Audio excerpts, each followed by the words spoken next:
Hey, good evening, everyone. Welcome back to the Raceway at Western Fair District, London, Ontario's half-mile harness racing action from up top. Announcer Shannon Sugardoyle with you, setting up the action.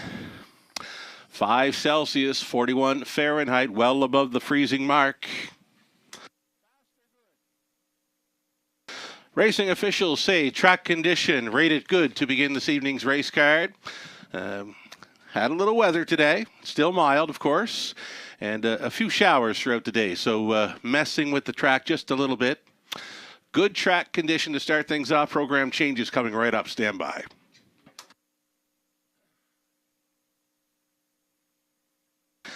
Alrighty, race number 1. No changes there. Trotters to start things up. It's the HPI Bet Pick 5 sponsored. $10,000 guaranteed pool right up front in the opener. Race number 2 on the pace for the second.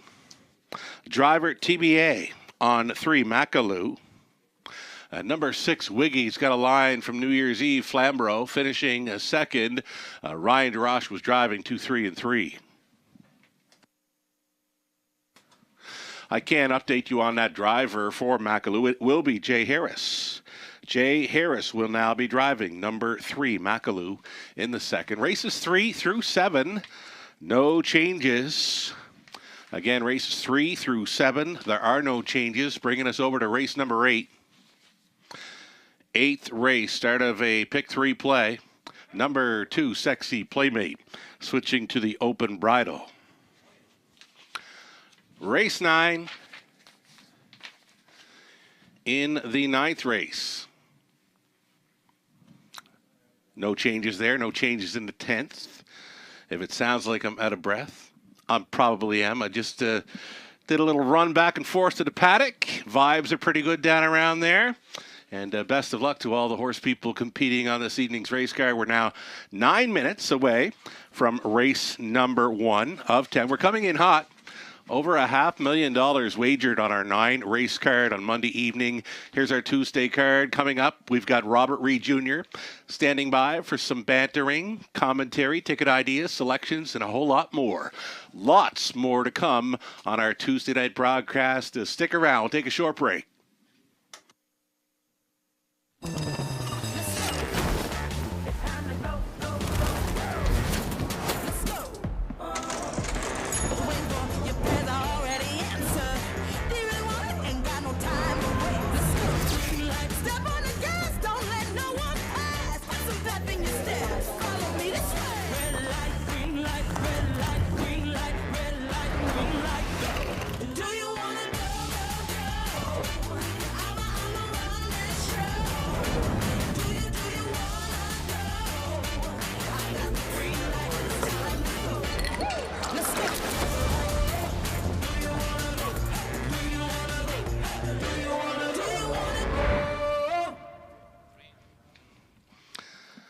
Hey, welcome back to the show, everyone. You're watching the Raceway at Western Fair District, London, Ontario's half-mile harness racing action for the eye in the London sky.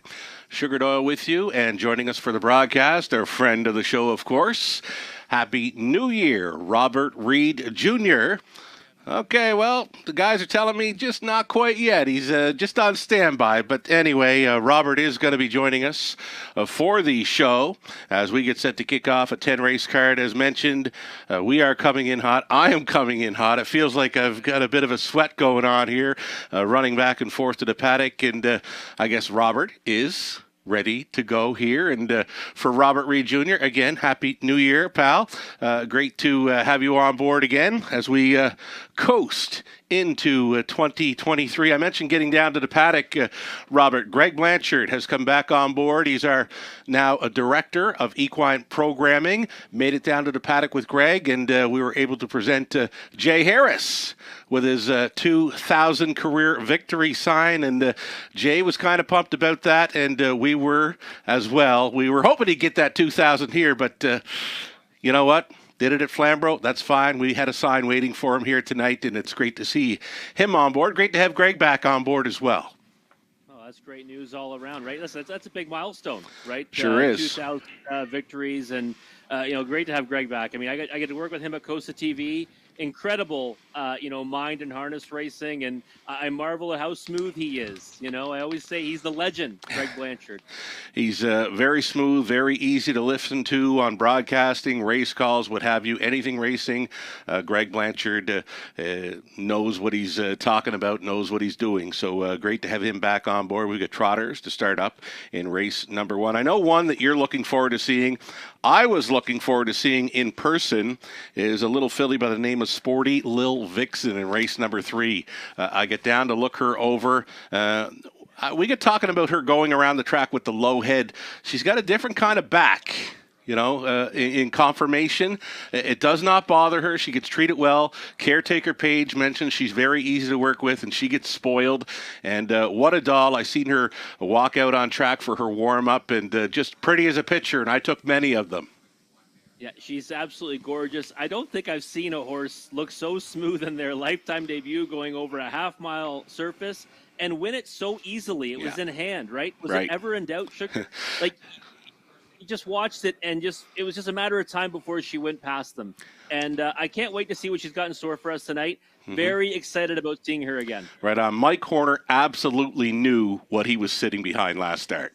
Yeah, no question about it. Like I said, it was one of those ones where you're watching the race unfold. She didn't win by that big of a margin, but it was just a matter of time before she got there. She did it so easy. And like I said, just marveled at how smooth her gait was, how she carries herself. And like you said, she's so pretty too, right? She's her own, grayish, filly. And again, I can't wait to see what she does tonight. I mean, I think she doubles up, but the price won't be very attractive. That's for sure. It won't be attractive, but she sure will be on track. Another one that I got caught up with was Bud Sinclair, trainer Bud Sinclair. He will send out one Cheddar's Delight in race number 2. She was a bang-up second last time out over London, December 20th. She was 40-1 and almost winning with Garrett Rooney on board. Garrett's choice to drive in that second race tonight won Cheddar's Delight. Bud Sinclair training, son Brody Sinclair on board for the ride. He is a caretaker of Cheddar's Delight.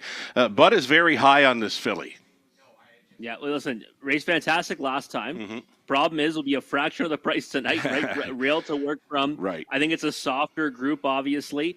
But again, a real step up in her performance last time. I'm hoping we get to see some pictures, though, Sugar. Hope you took some. The pictures. Post them to Twitter, right? I've got lots, and they're locked and loaded to go up on Twitter and likely Facebook as well, Instagram. So give us a follow to check out those paddock pictures from this evening's race card.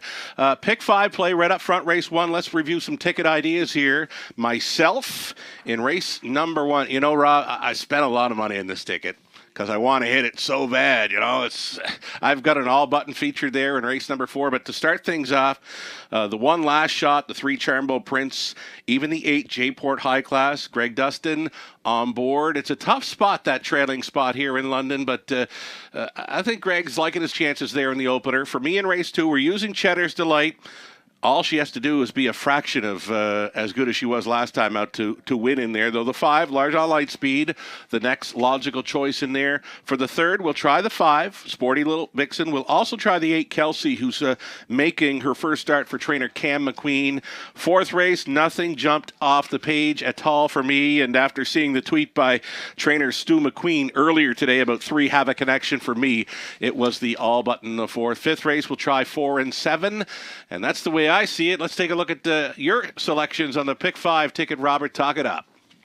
Yeah, I'm going to play it a little bit, I guess, thinner, right? Leaner. On the last leg. Yeah. A little leaner. Yeah. A little more how I need to look myself. But 138 in the opener, I think that should get us past the first leg, Sugar. Those are the 3 class horses, I think, and the ones that are in the best form right now. In race 2, Cheddar's Delight, I think, is clearly the one to beat. Better Deal is one that really intrigues me, though, because last time at Mohawk Park went to the lead. I mean, that's too tough for her there. She raced well, though, at Flamborough 2 back in nominators of 2. The time away is obviously a little bit worrisome. However, I think she can make some noise in that against that group. Okay. Race 3, just singling Sporty Little Vixen. Yeah. I like the barn change on the 8 Kelsey, but I just can't go against that mare. I thought she was so good last time, and I think she just improves a smidge off that effort. She should crush in there. Race number 4. obviously that tweet by Stuart McQueen, it changes things a little bit for me. I'm going to definitely add the 3 on my own tickets. That's Sure. full disclosure. Okay. Yeah. When a trainer puts out some tweets like that much confidence, I've got to use them. I think the 5 and 6 are the best 2 in the race. Black Creek Rosebud really impressed me last time. Yeah. That victory is even better than it looks on paper. Mm-hmm. Last 5 deep for me, 2, 4, 5, 7, 8. I think that's a real good looking preferred pace. I mean, Sure. it's, you've got roll with the flow so good last time, post 7 this time around. Mm-hmm. And really, there's a host of horses inside of them that I think are going to, be going forward off the gate. So 5 deep in there and spending $12 for 20 cents and feeling pretty good about that ticket. Right on. Stu McQueen, we were mentioning race number 4. He will be sending out 3, Have a Connection. He talked about, you know what, when a trainer mentions a horse in a tweet that's a long shot, it certainly catches eyes. When a mechanic talks about wrenches, you have to take note, right? Yeah, absolutely. Right away, the confidence and even the follow-up confidence he gave, exactly. And he hedged his bets a little bit, right? Okay, don't. No promises. No promises. No promises. I mean, but there's no promises in horse racing, right? We know that. Exactly. But you always want to know when a trainer's high on his horse, and it's good to see that, especially when we know she's going to be a big number on the board. Right on. Sounds great. Have a Connection. One to think about. Race number 4 this evening. Horses and drivers getting set for the post parade. It's the Tuesday night opener coming up.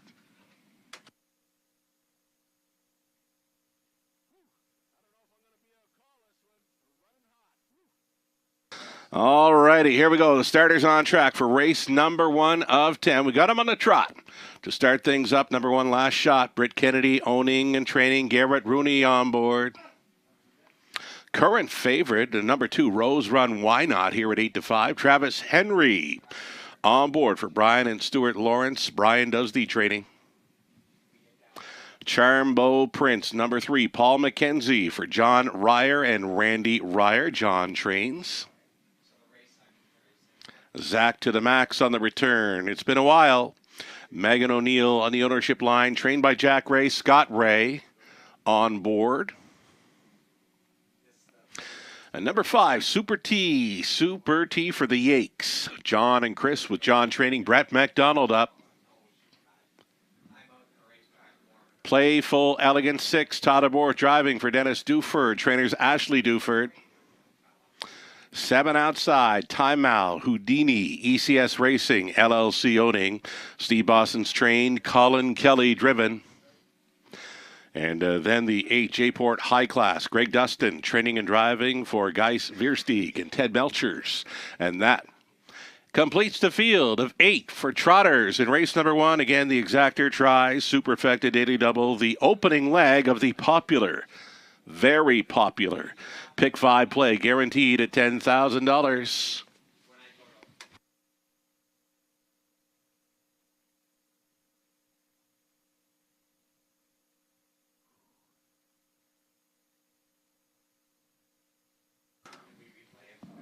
Now, what I'm going to do is I am going to pass things over to Robert Reed Jr. here to set up things for race number 1. I've got a fogged up window in my booth, and a fogged up window is no good to a race caller. So I'm going to look after that.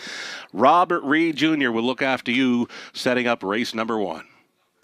Sounds great, Sugar. Can't have that fog on the window for the race calls. So let's take a closer look at the opener, folks. And we're just a couple minutes away here from the start of that guaranteed pick 5 with a pool of $10,000. Already almost $12,000 bet into that pool. So well over that guarantee and going to keep on climbing on this Tuesday night at the Raceway. And, for me in this opening race, I really like the 8 J-Port High Class, and I'm shocked right now that he's going off at 9-1. I'd have a hard time believing that's going to be the price that he ends up at. I think he's got to take more support than that. It is the trailing post, which has been one that's been a little bit it's caused some havoc, I would say, this season at the Raceway and been a difficult one to win from. But he's one, his racing style kind of suits that position. Was a winner against Tougher 4 races ago. Last couple, I'm willing to forgive him for that here at the Raceway. Wasn't the best efforts, but wasn't terrible, and certainly would still match up decently enough against this group. So right now, I think he's definitely the value on the board. J-Port High Class at odds of 9-1. Will be shocked if it stays there, but hey, it's been saying that price for a while now. Could be a potential bust out in that opening leg of the pick 5. Looking good on the track, too. Looks confident. Got some swagger to him, Jayport High Class. The one last shot, I think, is one that merits respect in here. Gets away from the preferred ranks last time. Did go an overland journey for part of the mile. Took some support at 9-1 with Tyler Borth jumping aboard. Now we've got Garrett Rooney as regular driver back in the driver's seat for this condition race tonight. Was 4th, 2 back in a tougher spot, and was a winner in this class November the 22nd. One that has raced with recency, so should have a fitness edge on some of the others in this race. Rail to work from does have early speed as well. Another one that I thought would be taking some money and is taking moderate support right now at 3-1, but I thought would be a shorter price than that. Probably mostly because the 2 Rose Run Why Not is taking all kinds of money right now at even money, which is a little bit shocking because she hasn't raced since December the 9th.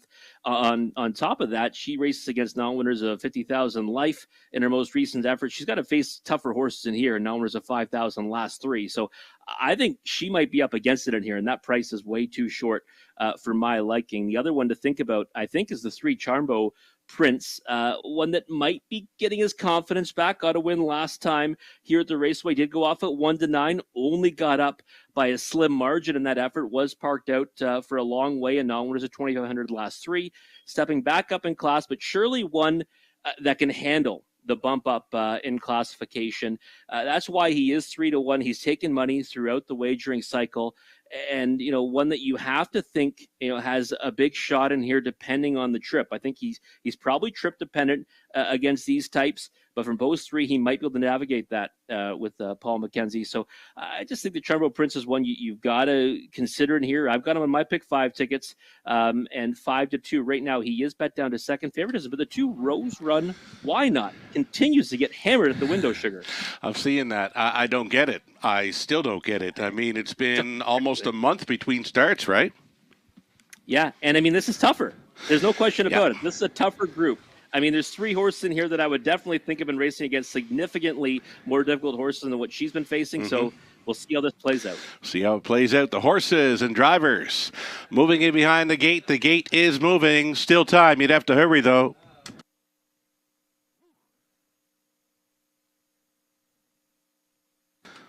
We got Last Shot on the Rail, then Rose Run Why Not. Charmbo Prince, Zach to the Max, Super T, Playful Elegance, Time Out Houdini, back tearing it. Jayport, High Class, top of the stretch.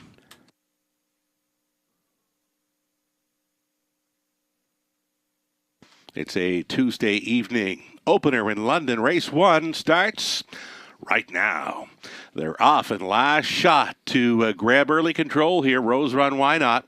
Left out for a pocket ride, floating on into their 3rd. Time Out Houdini, away in 4th. We've got Charmbo Prince.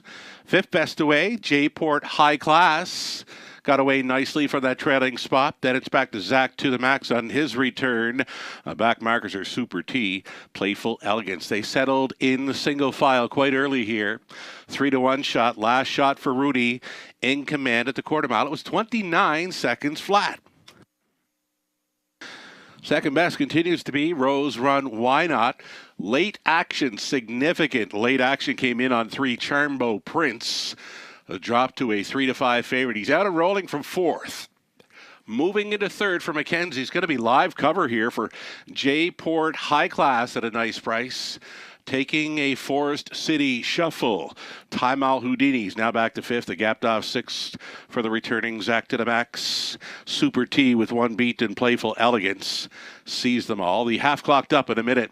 And 1/5. Last Shot still going on with it. Challenging is Charmbo Prince inside 3rd. Rose Run Why Not, a toe up at 4th for Jayport High Class, and down the backstretch they go. 2nd and final time. It's a half-length lead for Last Shot. Up on the outside, Charmbo Prince offers up the heavy first up pressure. Locked in the box 3rd for Rose Run Why Not. Perfect position, if good enough, for Jayport High Class and Dustin. 3/4 got teamed and beamed in 1:29.4. Last Shot still leading by a head. Charmbo Prince out there for the deuce. Thipping 3 wide for the drive home will be Jayport High Class, and from the pocket trip, Rose Run Why Not. That's all he's got for fourth. Racing to the finish. Last shot almost there. Last shot and Rooney starting things up. Winner by a half length to Charmbo Prince. Then came a J-Port High Class and Rose Run Why Not. The 1, 3, 8, and 2 Superfecta. 2 minutes, 2/5. Last shot Rooney for Kennedy.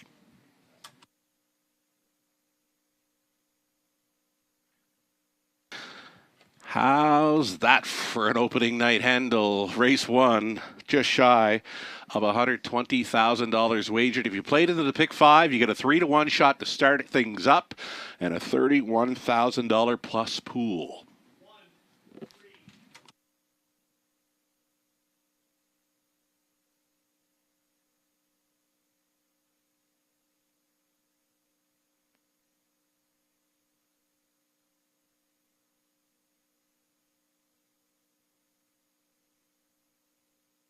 It's the one last shot going downtown in London. 1, 3, 8, and 2. It's unofficial.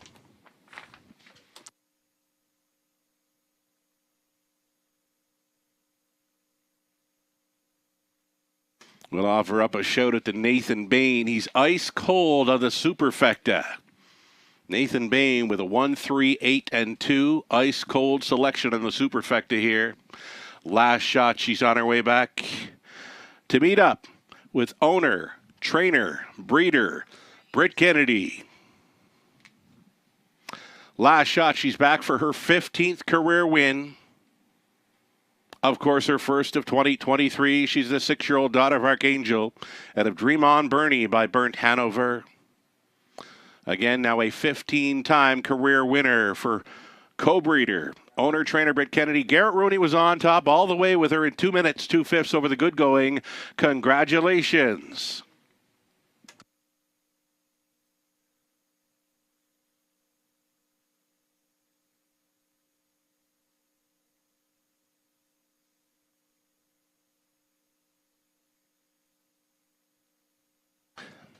So normally Carter Gimblett on track as our photographer. Tonight it's Matt.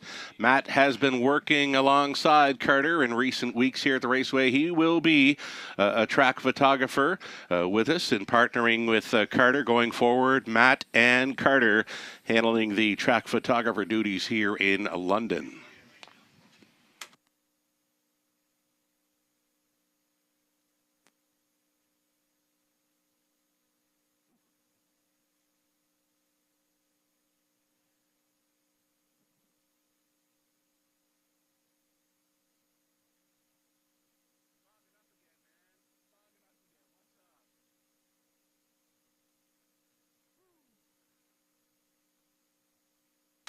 As we await the official results for race number 1, joining us at top of the fair tonight is Martha.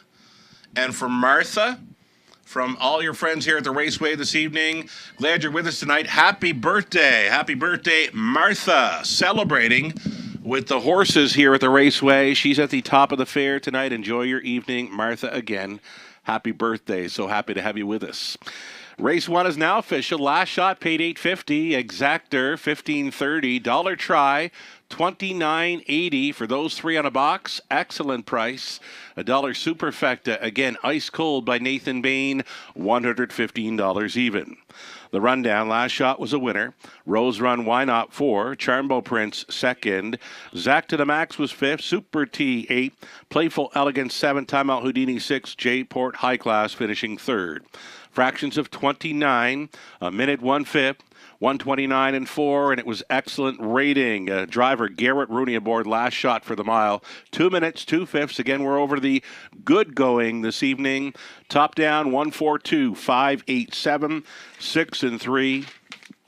Race 2 up next on the pace. Jay Harris will be driving number 3, Macaloo. My best bet selection on tonight's card, number 1. Cheddar's Delight with a rail advantage. 40-1 plus. Last time out when finishing 2nd. You won't get anywhere as close to those odds tonight, but trainer Bud St. Clair, he really likes this mare. Garrett Rooney trying for the early daily double. 6 minutes to post time. Race number 2, Exactor try. Super, the start of a pick 4, $7,500 guaranteed pool.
Last Shot winning the opener at a juicy price of 3-1. Late money came rolling in on Charmbro Prince, but Last Shot getting it done from the rail at 3-1. Nice result for that early pick 5. You're still alive. Good luck. I know Sugar and I are both rolling with our tickets, but either way, you're going to want to jump in on the early pick 4, which starts right here in race number 2. $7,500 is the guaranteed pool. And for myself, we'll look at Sugar's ticket first, actually. I know he's in love with the one here. Cheddar's Delight, his best bet of the night. 6-5 on the board right now, but he's also going to use a backup play with the 5, Larjon Lightspeed. I have a backup play with my top selection as well in here, but it's a different one than that one. And he's going to go 2x2x2 and 3 of the legs, but going to take the Allburger in another. So 1-5 here in the opening leg in race number 2. Race 3, the 5 and 8, the Spoilo Vixen, the one that we're all enamored with, but he's going to throw in the 8 Kelsey, who I like as well. First start, Cameron McQueen does have to work from that trailing post, but does show some form to work with coming into this. And then the all button in race 4, to me that race looks like it's either just the 5 and 6 on a possible lineup of those two, but maybe someone will throw a monkey wrench into the plans there. It could be the 3 Have a Connection. As Stuart McQueen said on Twitter today, he plans on throwing a monkey wrench into that race. Should be a big price with that one. So Sugar's taking the all button there, and if it's not the 5 or 6, I think the payout will be good no matter what in that dash. Race number 5, just the 4 and 7 for Sugar. That's a nice-looking preferred pace event. That's PL Oliver, and that's Roll with the Flow, who was incredible last time. That was post 2. This time is going to be post 7, though, so a bigger challenge for that 4-year-old gelded son of Roll with Joe. Let's take a look at my ticket. Going to start off with the 1 and 2 here in the opening leg. I do like Cheddar's Delight. I think she is the one to be, but Better Deal is one that intrigues me. It's going to be a second start for Andrzej Goy, and I believe that the start 2 back, that's a good form reference for this one, a decent third, and onwards a 2 at Flamborough Downs. I think if she comes back to that effort, she can be competitive with this group. Nice price right now at 7-1. Race number 3, I'm singling the 5 Spoilo Vixen. I'm not going against her. That she won so easily last time. I think she doubles up tonight from post 5, and I'm very happy to have her on my ticket as a single. In race number 4, the 5 and 6, that's Black Creek Rosebud and the 6 Greystone Treasure. I think they're both going to be producing speed from towards the outside of the gates. Obviously, Have a Connections, one that I will be throwing in now after what I saw on Twitter today. I think that you have to use her. She should be a price. She's been off form, but maybe there's a reason for that. I think Stuart McQueen thinks she's going to be a lot better here tonight. So you might want to go 3, 5, 6 in race number 4. Race 5 for me, I couldn't really pare it down. I thought it looks like a wide open event, real competitive looking race. The post positions certainly help with Roll with the Flow getting the 7 hole. I think you want to have a bunch of them in there. I'm going 2, 4, 5, 7, and 8. I do think it's a wide open affair. I give the slight edge to PL Oliver, but there could be a lot of speed early on in there, so I want to spread out 2, 4, 5, 7, 8 for me. Just $4 for a 20-cent ticket. If you do want to Have a Connection in race number 4, that's the 3-horse. It'll be $6 for a 20-cent ticket. You got about a minute to map out your winning wagers for this upcoming early pick 4 that gets started here in race number 2. We're going to come back, though, after the post for a take a closer look at this upcoming dash.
There we go. Post parade, race number 2. They're on track. We go on the pace for race number 2. You're looking at a heavy favorite here. Number 1, Cheddar's Delight goes out for Linda Richardson and Lindsay Sinclair. Bud Sinclair training. Brody Sinclair, the caretaker. Garrett Rooney driving. Number 1, Cheddar's Delight. Rooney trying for the early double. Number 2, Better Deal. This one for Gino Toscani, Andre Goish. Training and driving 2, Better Deal. Number 3, Macaloo. Macaloo getting Jay Harris tonight for Don and Heather McGregor. It's trained by Peter Core. Number 4, Pocket Monster. Travis Henry driving for owner Don Schuldeis. Trainers Daryl Vleeming. Larry Lane owning and training. Number 5, Largent Lightspeed, Tyler Borth. And then the 6, Wiggy for Travis, Jody and Ron Cullen. Jody trains, Travis driving 6. This is Wiggy. 6 pacers then for this exactor try superfecta opening leg of our early pick 4.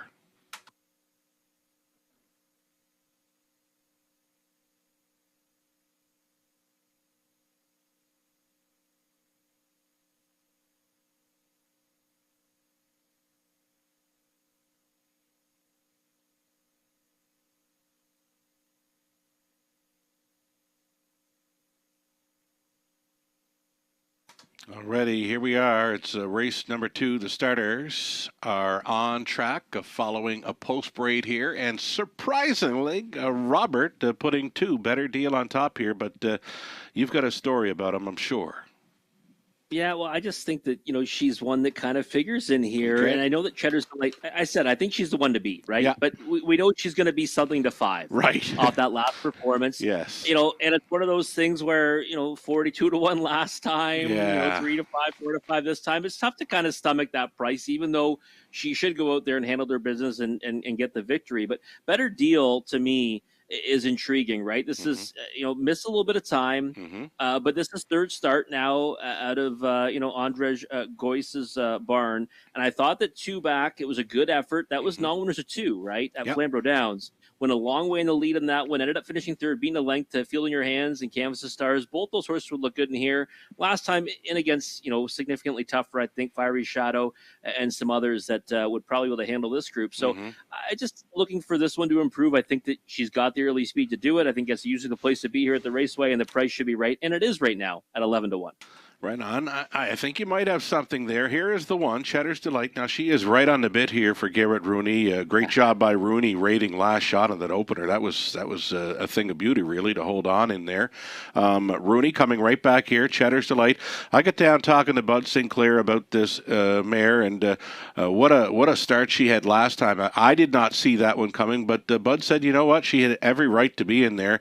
She just has to show up with her A game. She just wants to bring it, right?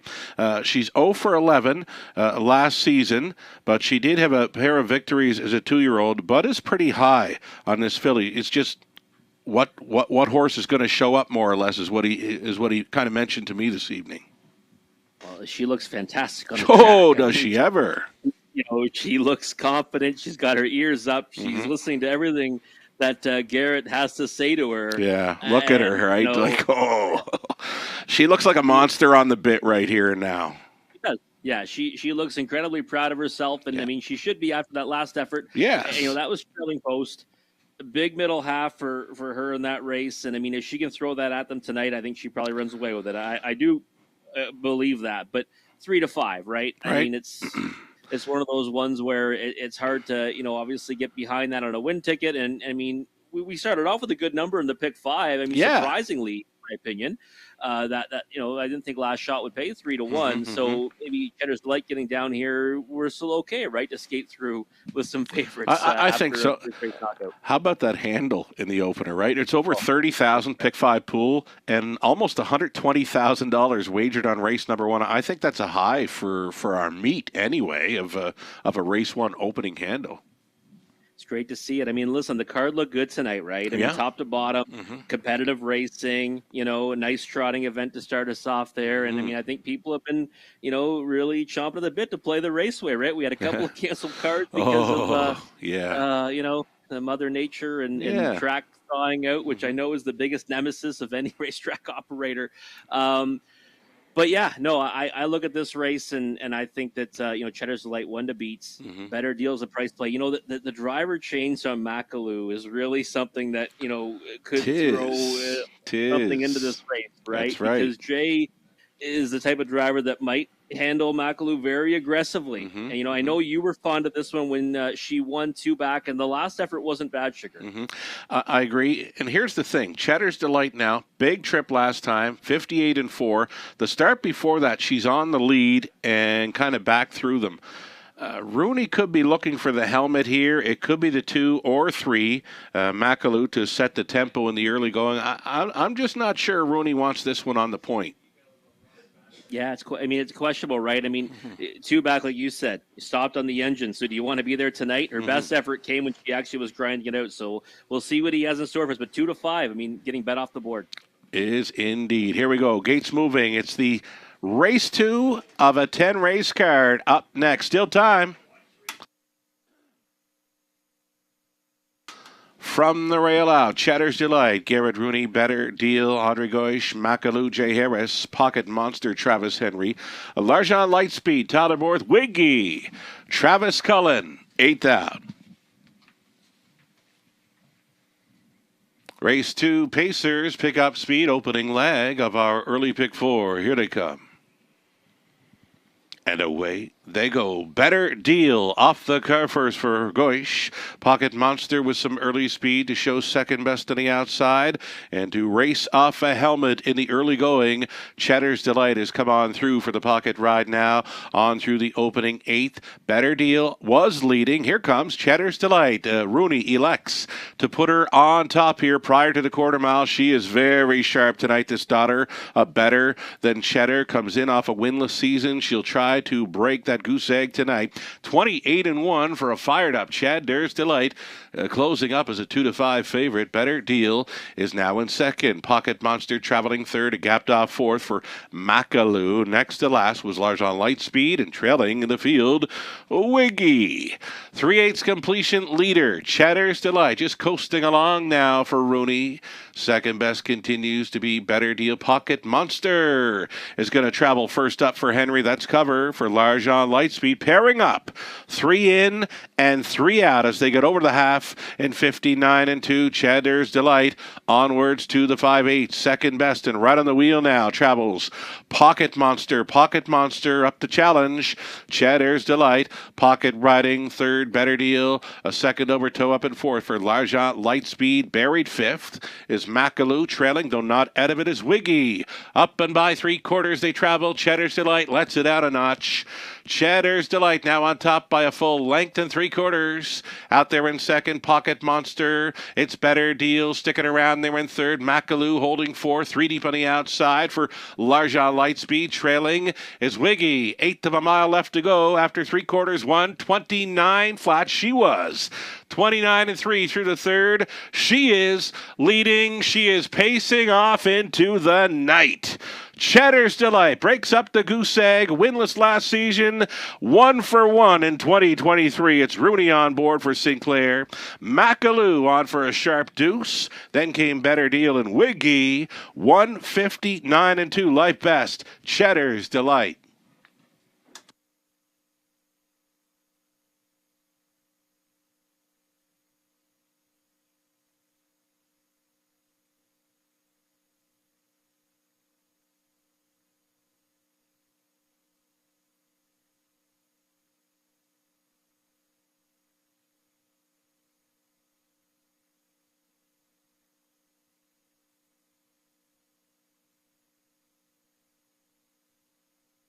Unofficial winner, Cheddar's Delight. She looks so good on post parade and coming out of it. And in the race, she was fantastic. Garrett Rooney for the early double aboard Cheddar's Delight. 1, 3, 2, and 6. It's unofficial.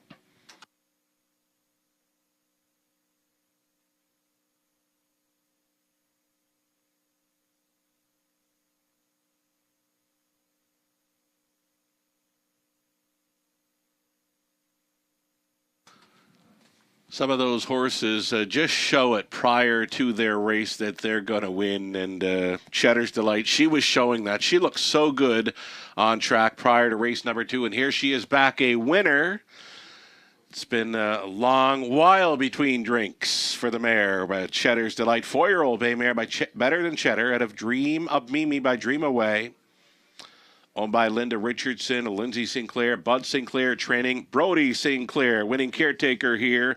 And Garrett Rooney just drove for the double aboard Cheddar's Delight. She's going home with a new speed badge over the good track, 1:59.2. Congratulations. She paid $2.90. That exactor $10.30. Dollar try $21.40. Super for $1. $87.60. And a pair of ones for the daily double. The Garrett Rooney daily double pays $11.50. Cheddar's Delight was a winner. Better Deal third. Macaloo second. Circle that one up for next time. That was a strong closing second. Pocket Monster fifth. Legend Lightspeed 6, Wiggy 4, 28-1, 59-2, 129, and a mile of 159-2. Cheddar's Delight does not disappoint tonight. From the top, 1, 3, 2, 5, 6, and 4. Turn the page and go on to race number 3. And we've got a best bet selection for Nathan Bain, Rod Adams Jr. of Nahoo Picks, and Robert Reed Jr. They're all aboard. Number 5, Sporty Lil Vixen. A beautiful roan mare by Sports Writer, a winner at first asking, and she'll look to go 2 for 2 tonight, likely to open up as a favorite here in race number 3. Number 5, Sporty Lil Vixen is next. Exactor try, super, a pick 3 opportunity.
Here we go. Starters on parade. Still on the pace for race number 3. You're looking at Malibu. Malibu out for her second career start for Dan Mead, the trainer-driver Rob Doyle.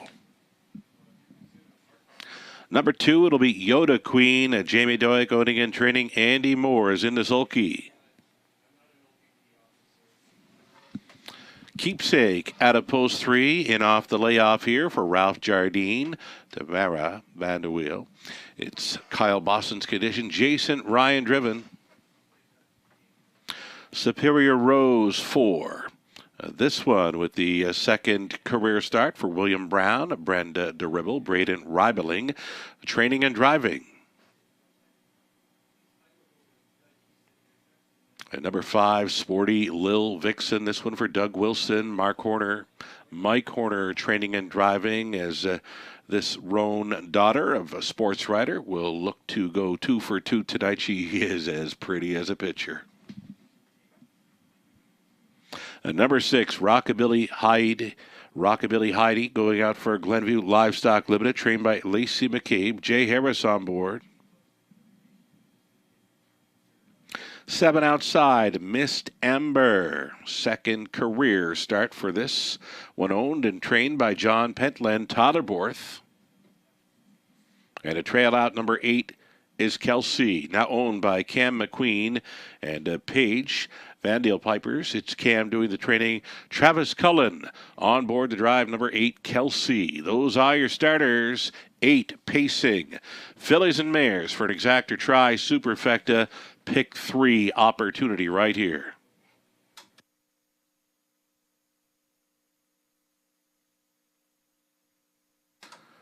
Here we go, setting up race number 3 with Robert Reed Jr., and both of us are high on this mare. Nathan Baines got her pegged as a best bet selection. So too Rod Adams Jr.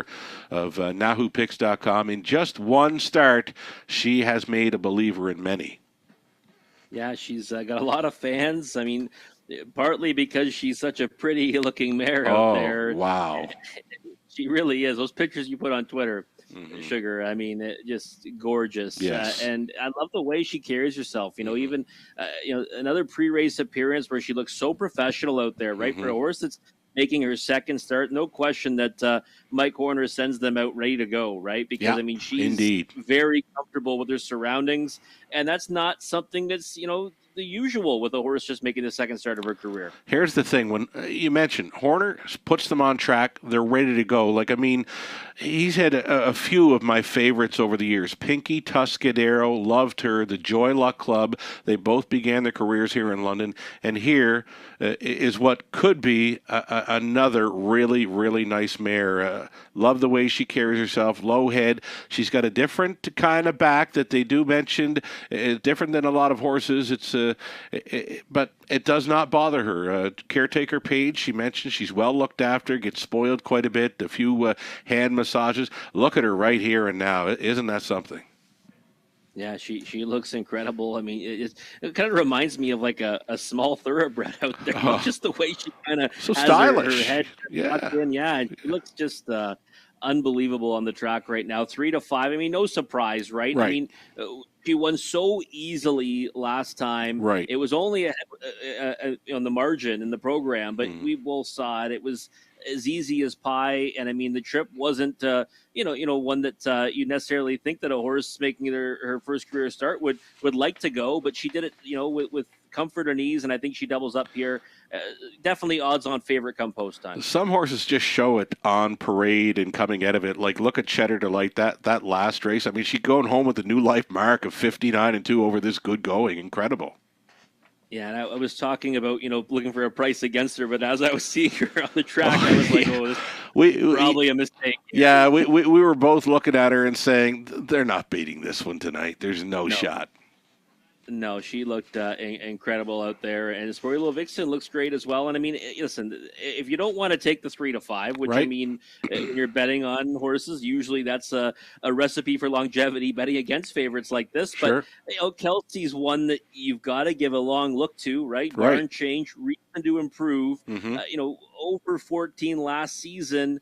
but now, different circumstances out of the barn of Cam McQueen. She's a big Dally mare. Dally, I don't think was a real big racehorse, but he seems to throw some big ones like punches and bunches. A big colt suffered his first defeat here last night, but Dally seems to throw some size, right? Yeah, definitely does. And I mean, obviously, trailing post not the best spot for Kelsey, but still maybe one that maybe you just get away off the gate and try to grab a helmet instead of trip. I mean, 6-1 is probably shorter than I'd like, even though she's 3-1 in the book. I think that 6-1 is probably a little bit shorter than I'd be willing to take on the win end, just because you're going up against a horse that I think is going to be very tough to beat. Here's one thing, the track rated good, so it's off a little bit. It's not messy or anything, but some drivers I like to follow on the off-going. I don't know. It just seems like it doesn't seem to fizz them as much. Austin Sorey, certainly for me, a great off-track driver. Travis Cullen for me is another. Are there any that kind of pick it up in your mind over the off-going here in Ontario?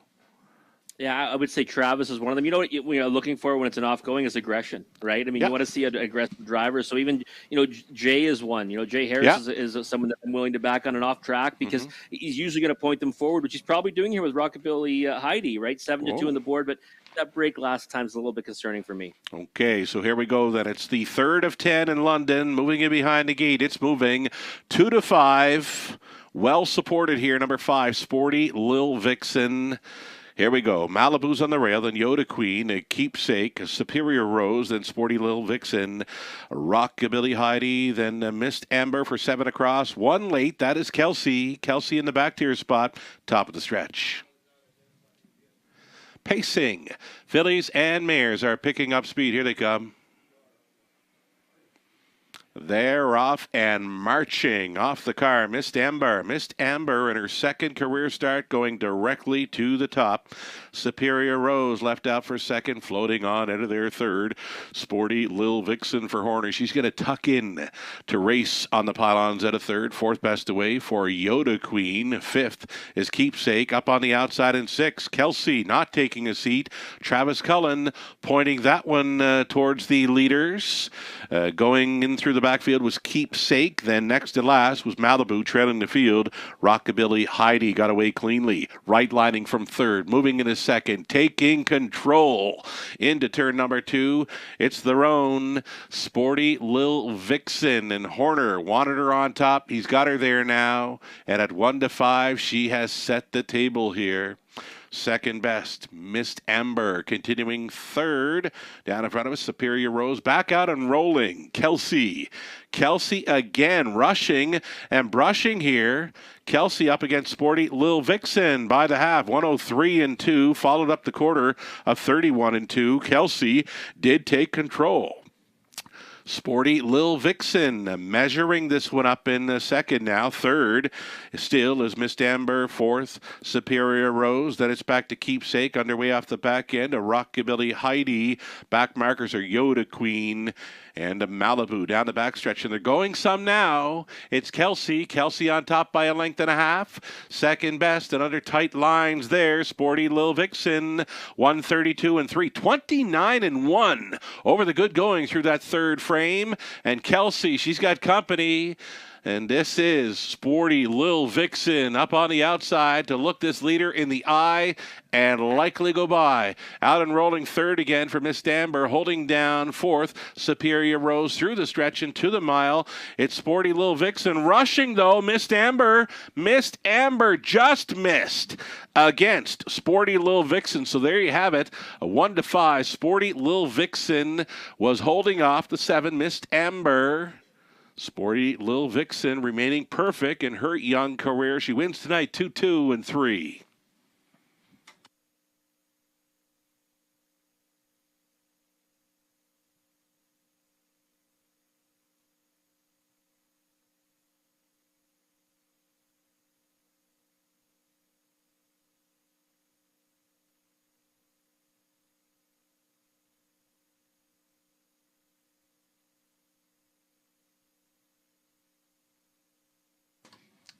They were flying. That final 8th was a sprint.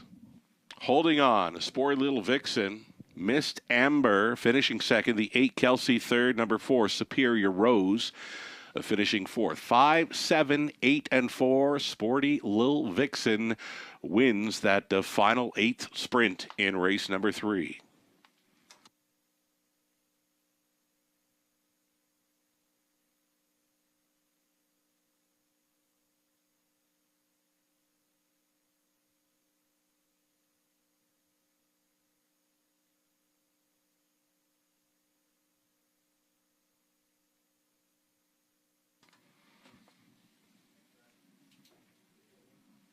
Of course, we'll put a circle around number 7, Missed Amber, for next time. She was 9-1 tonight. You won't get that next time around, but she's certainly one to look forward to in her next. Here's the 5, Sporty Lil Vixen coming back. 4-year-old roan mare by Sports Writer at a Pentecostal, by no pan intended, for the owners. Doug Wilson and Mike Horner training and driving. Winning caretaker Paige down with this beautiful mare. Saw her race on the 20th. She's a winner then, and she's a winner here in her 2023 debut.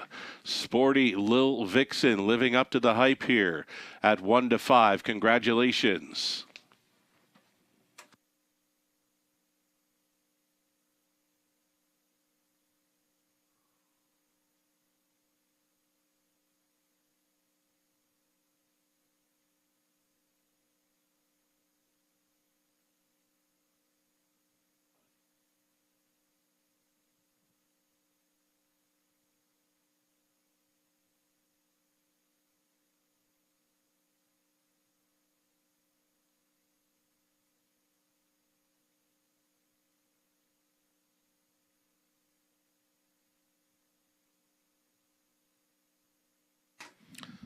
Going official here in race number 3. Malibu finished 8th. Yoda Queen was 6th. Keepsake fit.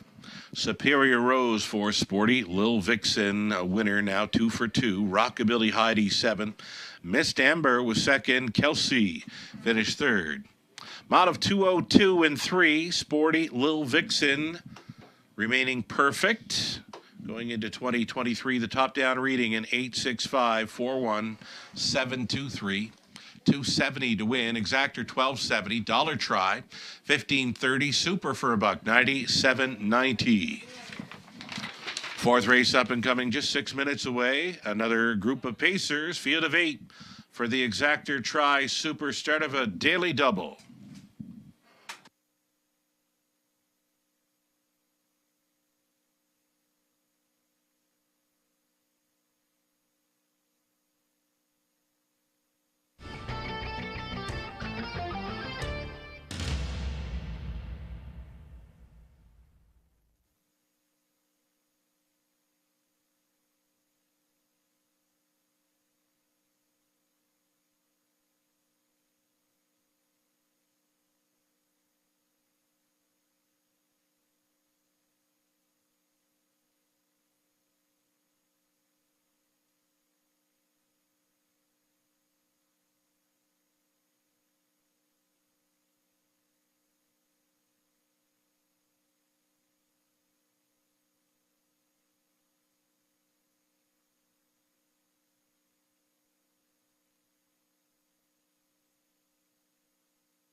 Starters on parade here for race number 4. Still on the pace. It's fillies and mares. Exacta Tri Super Daily Double starting up.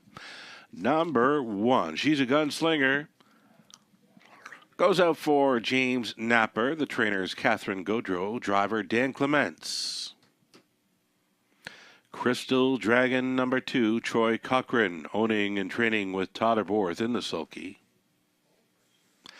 Habba Connection number 3, Garrett Rooney for Stu McQueen, Robert Watson and James Grant with Stu training. Leanne Davidson owning, it's Daryl Laver training for Kempenfeld, Austin Sori. Colin Kelly up on 5, Black Creek Rosebud, this for Chris Haskell, Tanner Glenville, Ken Colquhoun and Ben Rathwell with Haskell training. There's the 5, Black Creek Rosebud. Colin Kelly up. Number 6, Greystone Treasure. Just missed last time out for owners Remedios Papadopoulos, Jack Ray, Jack Train, Scott Ray in the sulky. 7 outside, PDQ Hanover for Joyce Empey, Lisa Stewart, Ryan Stewart training, Brett McDonald on board. And the trailing spot for number 8, Shady Memories. This one for Pierre Strasbourg, along with Stefan Larocque.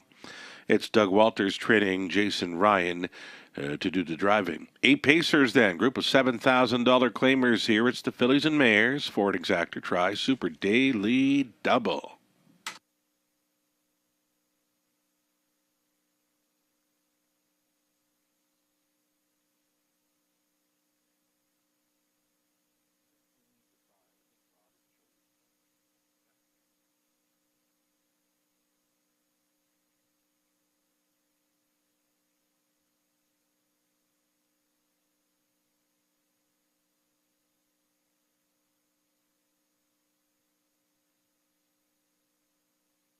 Alrighty, so the 4th race, and I know you're kind of high on this one, Robert Reed Jr., Black Creek Rosebud. When she showed the early speed from post 7 last time out over London, forwardly placed, and kind of had the feeling I kind of had the feeling she was on go when they were going through that opening turn. Yeah, she definitely was. We actually talked about it after the race, Sugar. You kind of caught both of our eyes, right? Mm-hmm, yeah. When they were swinging off the turn behind the gate, you could see she was right up on the switch, and got away third off. After leaving out pretty hard, and kind of went past the leader, Greystone Treasure, with, I don't want to say with ease, but it was never really in doubt when you saw her coming, right? Yeah, and what was really intriguing for me about her, looking at it afterwards, is first 3 years of her career were with this barn with Chris Haskell. Mm-hmm. A lot of success. Her last 6 starts, the first stint, 5 of them were wins. You'd have to think, she was going to maybe take a step forward coming back to this barn, and 2 efforts were kind of lackluster, but now is 1-2 in a row. So I wouldn't be surprised if she just keeps on trucking now. Mm-hmm. Better post to work from this time, and Greystone Treasure draws to the outside of her, right? So that should really hinder that one's chances off the switch, because I don't think there's any question Black Creek Rosebud's going to try to go forward off the gate again this week. Right now, the 5, Black Creek Rosebud, she's a 6-5 favorite, and she's out there and looking like she's got some confidence, right? She's kind of loose. She's not right on the bit. She's not overly, flighty or anything like that. She's just nice and loose. I like the look of this one tonight. Yeah, I mean, she should be feeling good too, right? 2 victories, and she looks like she's confident out there, like you said. And again, 6-5. As we talk about her more, the price plummets. Right. I just thought that the effort was really good last time. It looks like she just sat a 3-hole trip and just kind of got past them late.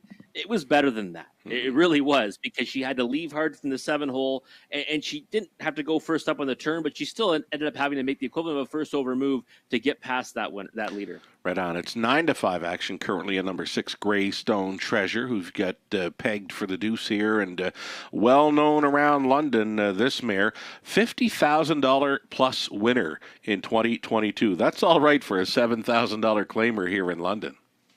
She did it the hard way too, right? 10 Yeah. victories, Mm-hmm. 18 on the board finishes, and many of those on the engine, right? I mean, Yep. she goes out there and she does the work. When she gets the job done, she usually does all the legwork and those efforts. She's been doing that lately, and kind of was off form for a couple of starts here. Then when in that pop-up series, Mm-hmm. return to her old self, going to the lead and going a long way on the engine. Mm-hmm. Last time just got caught by Black Creek Rosebud, and I think it should come down to those two again.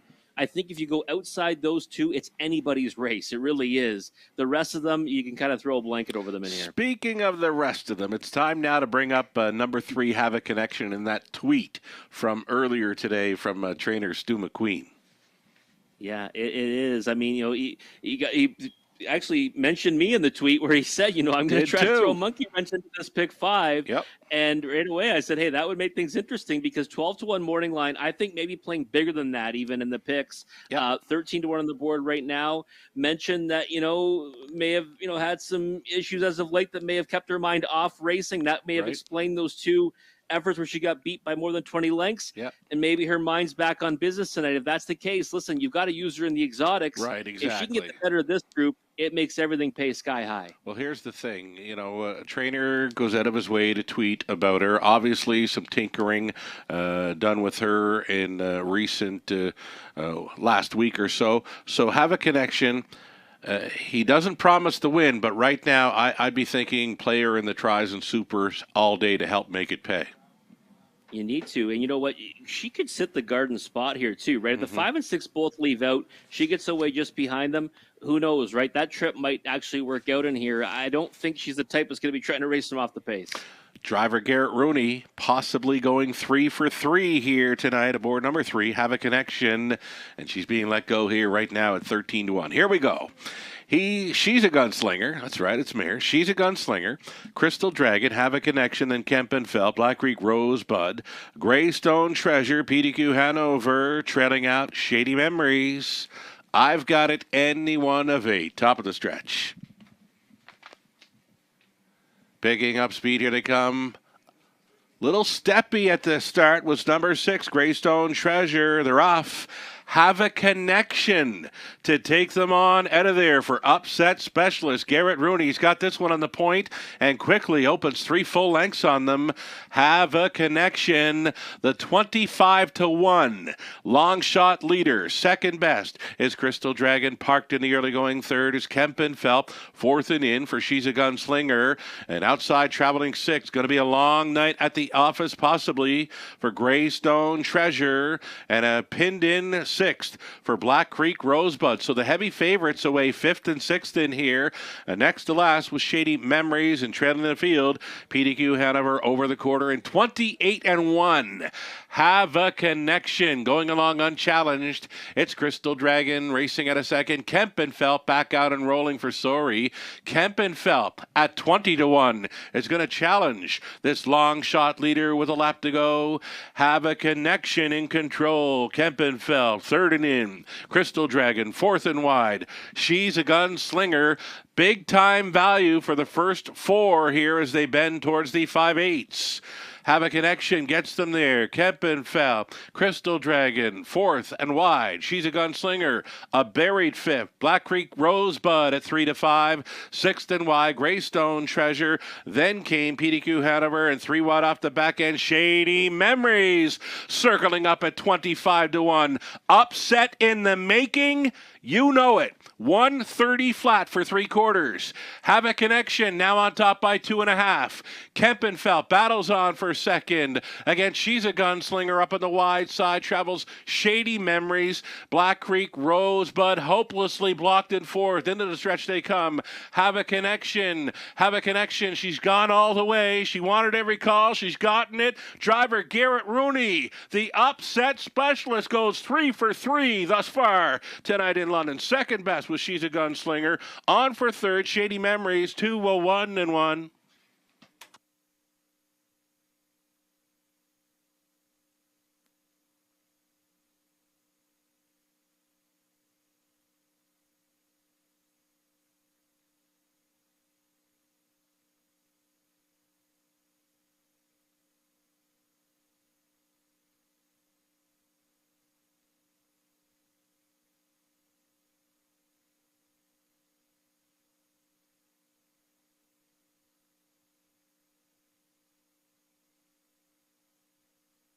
Unofficial winner, number 3, Have a Connection. I guess you could say it pays to follow Stu McQueen on Twitter, right? Have a Connection at 25 to 1 over She's a Gunslinger. Then the 8, Shady Memories at 25 to 1. Kempenfelt fourth at 20 to 1. Upset. All over the place here. 3184, your top 4 unofficial. Hottest hands thus far tonight. Garrett Rooney going 3 for 3 this time aboard. One of the longest shots on the board, touted earlier today on Twitter. Again, it pays to follow trainer Stu McQueen. Yes, indeed. The wrench into the multi-leg wagers right there with number 3, Have a Connection. She's on her way back.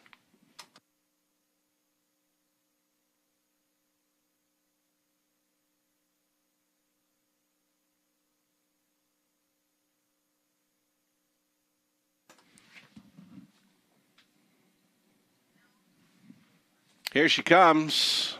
Have a Connection. 6-year-old daughter of Wellset out of Modern Connection by Modern Art for the ownership group of Stu McQueen, Robert Watson, James Grant Stu, training Garrett Rooney, driving for the triple here. She wires them up in 201 and 1, and at 25 to 1, she just won it like an even money favorite. Have a Connection for her 14th career win. And, of course, her first victory of 2023 right here at the Raceway. Have a Connection. Congratulations.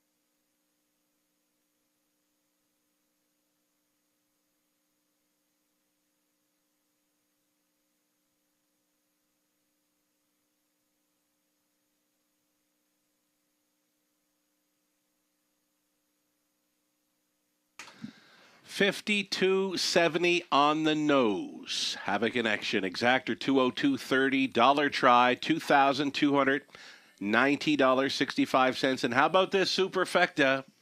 This is a 20-cent superfecta. $7,497.42 all for Have a Connection in the 4th race upset. She's a Gunslinger was second. Crystal Dragon 8. Have a Connection won it. Kempenfelt 4th. Black Creek Rosebud 5th. Greystone Treasure 6. PDQ Hanover 7. Shady Memories 3rd. Fractions of 28 and 1. 59 and 2. 130. Mile of 201 and 1. Have a Connection with the upset. Garrett Rooney just drove for the triple. Top down 281, 4, 5, 6, 7 and 3. 5th race up and coming. Exactor try. It's the early super high five opportunity. 7 minutes to post time.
Here we go. Starters on parade. It's our top class event for Pacers, preferred for a purse of $13,000. Number one, he's a handyman.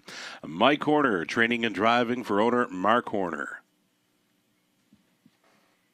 Number two, Harper's hat trick. Austin Sorey gets the call for Chris Haskell and Grant Shelton. Haskell trains.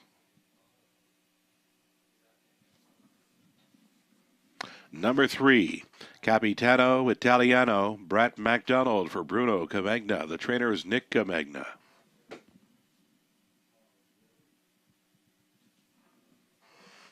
Number four, P.L. Oliver. It's Colin Kelly driving for owner-trainer Matt Dupuis.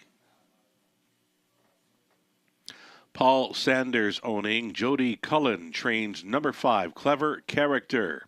Travis Cullen up. Bayfield Beach is six. Tyler Moore driving for Gord McDonald along with Christopher Boland. Halmack Farms Limited and Limco Inc. The trainers Vic Putty.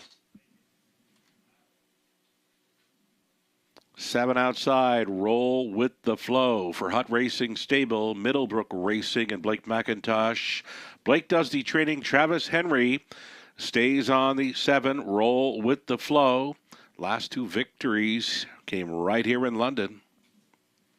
And the trailing spot for number 8, it's Night Watchman. Night Watchman owned by Nurko Sokolovic along with Craig Bars. Craig trains.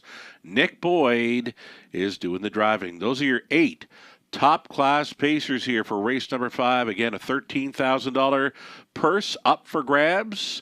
The exactor, the try. It's the super high-five opportunity, non-jackpot. Of course, on the high five, and we are looking at the current favorite. This is number 4, P.L. Oliver, looking very sharp. There's quite a few of them looking very sharp out here following the parade. Some of them are actually breezing pretty good out there, Robert. Yeah, they are. I mean, this is a real nice field, Sugar. We talked about it, before the card, and this is a deep preferred pacing event that gets made all more interesting with the 7 Roll with the Flow being assigned the outermost post, right? Because he was so good last time. I mean, really had no right to win that race. Nope. And now, this creates kind of a level playing field. And I mean, I would be surprised if any of these horses ended up emerging victorious. I had Roll with the Flow, picked to win. Even though he was off 7 weeks last time out, he rolled first up forever, and he just wouldn't give up. I mean, this horse was still coming. But here's the thing, Robert. He's coming in tonight following that very sharp victory. He used everything he had. And, with the time missed before that, I'm not so sure how he's going to come back tonight, if he's going to be as sharp. For me, I went against, and I'm using this for P.L. Oliver. This one has been very sharp down around Flamborough. Runner-up finishes in each of his last 2, and that sparkling 52-3 mile in his latest over Flamborough on December 21st. You're right. He comes over to the raceway, and he's been really sharp. I mean, he's raced well here before with the likes of Cheddar Bay and Giddy Up Max, and trailing post in his last 2 here at Western Fair. But the last couple efforts were good ones. Now, the one thing I'll say about the last one was I kind of had a hard time separating P.L. Oliver and Clever Character. If you like P.L. Oliver, how do you not like Clever Character? Because they kind of followed each other around and weren't that far apart at the wire. Right. P.L. Oliver obviously had the edge with the pocket trip. So to me, even money versus 8-1, that discrepancy is way too wide right now. And that should be much tighter. Yeah. And here's the thing. You're talking about 5, Clever Character now. And I mentioned there's a few of them out there rolling pretty good, breezing pretty good. The best looking horse following post parade, you're looking at him right there. Clever Character was breezing around there really nicely. He was right on the bit for Travis Cullen. He's got him settled down now prior to race number 5. But you know what? This could be the one. Clever Character, as you mentioned, right there with the 4, P.L. Oliver in his latest. And for me, I'm not going to pick him to win, but he's my post-parade pick here in race 5. Oh, the post-parade pick. Sugar's post-parade pick. I mean, I can't even imagine the rate they click at. I wish we had the numbers on that. They usually pay well. 7-1, definitely the value in the field right now. No question about it. And, you're right about Roll with the Flow. As much as he was so good last time, and I got him picked for 3rd in here, the whole bounce factor, right? Yes. The thoroughbred theory of bouncing. That is it. Not only was it a huge effort last time, but like you said, it was off time. So how do you come back and summon it up again to win from the 7-hole? That's really the question for Roll with the Flow. I will definitely give props to Blake McIntosh and the 7 Roll with the Flow should they get there tonight from an outside post. And you know what? That huge victory last time out where this horse just emptied everything he had to get there. How about our friend Stu, right? He called it. I know. The mechanic, the mechanic with the wrench. I hope those that listen, we want people to watch the pregame, the one we do with the Pick 5. Yeah. And we both said, you got to add this one to your ticket. Now, sure. I know we didn't have it on the documented ticket. Right. But I hope people listen at that moment because, when a trainer mentions something like that, you got to call an audible and use the horse, right? Definitely. I mean, no shot. No shot. I'm hitting the all button there in my broadcast ticket unless I see that tweet today. Exactly. And the other thing too is, and the win ticket. I mean, I know I didn't take. He went up. I hope you did. He went up in odds. When we were talking, he's 13-1. We're talking about him. He goes away at 25. That was the big surprise for me when I called him the long shot leader. I couldn't believe it. And your ticket's still alive? We're good. We need 4 or 7. We need 4 or 7. We don't have 5. We don't have the post parade pick in here. Oh no. Yeah. I mean, I don't believe in hedging very often, but maybe post parade pick, you might have to do that, Sugar. Here we go. It's this evening's top class pacing event. Gate is moving. As Robert Reed Jr. mentioned, fabulous looking field lining up here, very deep. And it's 8-5 on 4, PL Oliver. 5-2 on 7, Roll with the Flow. 5-1 on a post parade pick in number 5, Clever Character. Here we go. He's a handyman. Harper's Hat Trick, Capitano Italiano, PL Oliver, Clever Character. A Bayfield Beach, Roll with the Flow for 7 across. 1 trailer, Night Watchman. A 16th out. Here they come.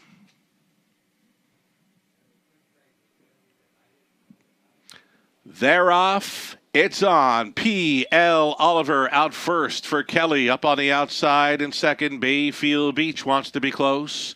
And along the inside, Harper's Hat Trick going to work out a beautiful journey. He's got the pocket ride for Sori. Left out there in third was Bayfield Beach. Clever Character is racing from fourth. A gapped off fifth for He's a Handyman. Then it's back to Night Watchman. Next to last was Capitano Italiano in the trailer at 3-1. That is Roll with the Flow.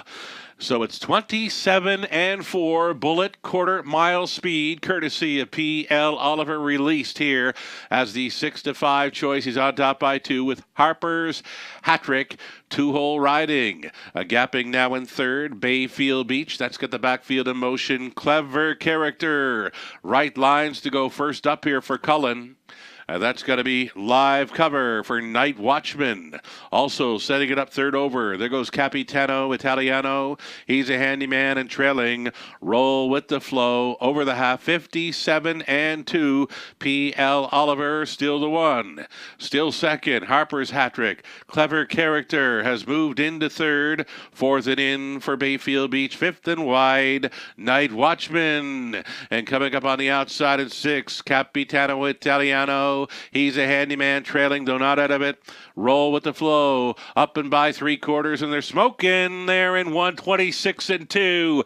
29 flat through the third. P.L. Oliver still going on, not going away. Clever Character inside third. Harper's Hat Trick up on the outside in fourth. Night Watching and flying off the pack as Roll with the Flow. 1/8 of a mile left to go. Show him if you got him time. And it's P.L. Oliver, and it's Clever Character. And from last, Roll with the Flow. Just missed. P.L. Oliver holds on over Roll with the Flow. It appeared to be Clever Character finishing third. And then in the show photo with him, Harper's Hat Trick. It got tight for the 5th spot in the high five. 156-1. It appears P.L. Oliver goes downtown in London. Kelly on board for Dupuis.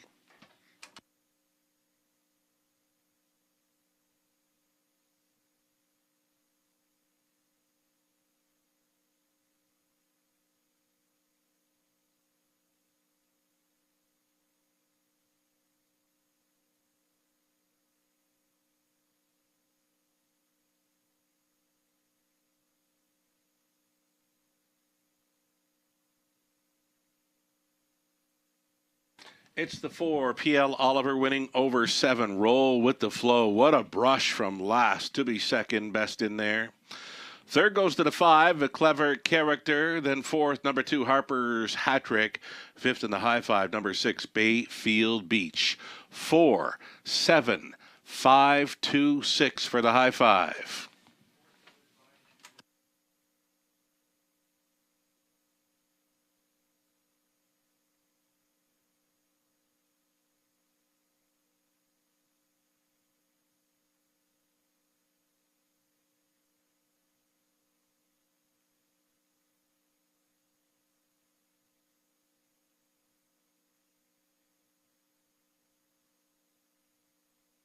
Back to the winner's circle comes number 4, PL Oliver, 5-year-old brown got son of sports writer at a PL Gotcha by Mach 3. Bred by Princely Acres. Doug Simon. Owned and trained by Matt Dupuis. Colin Kelly had him on top all the way to win over the good track in 156-1. PL Oliver 11 times to the winner's circle through his career, and he kicks off 2023 with a downtown job in London. PL Oliver at 6-5. Congratulations.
Alrighty, it's official. Race 5 official now. PL Oliver at 460. He's the winner.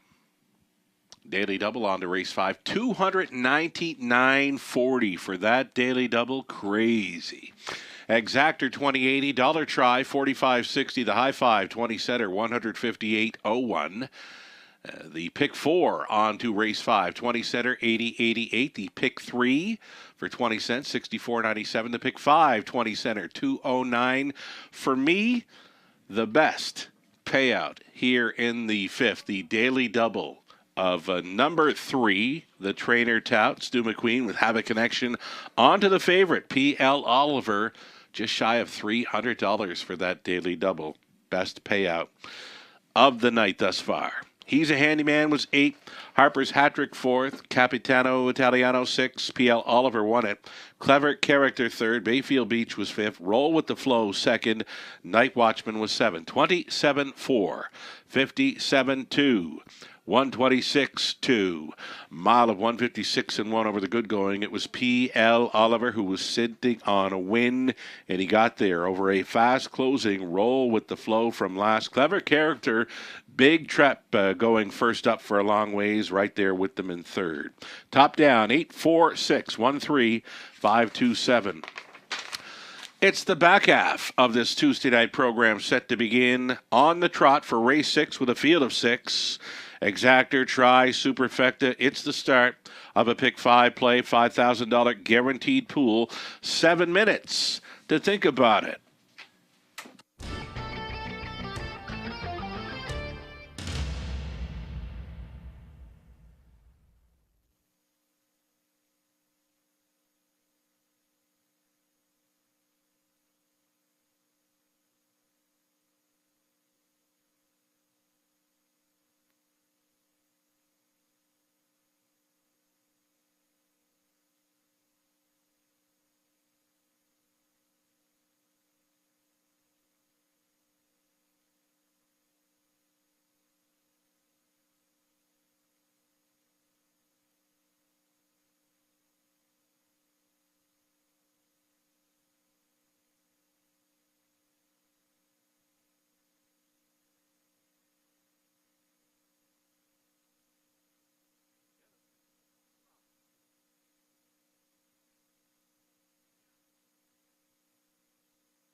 PL Oliver getting it done in the money leg of that early pick 5 wager and the money leg of the early pick 4 as well, for that matter. Roll with the flow, though. Huge effort from that one.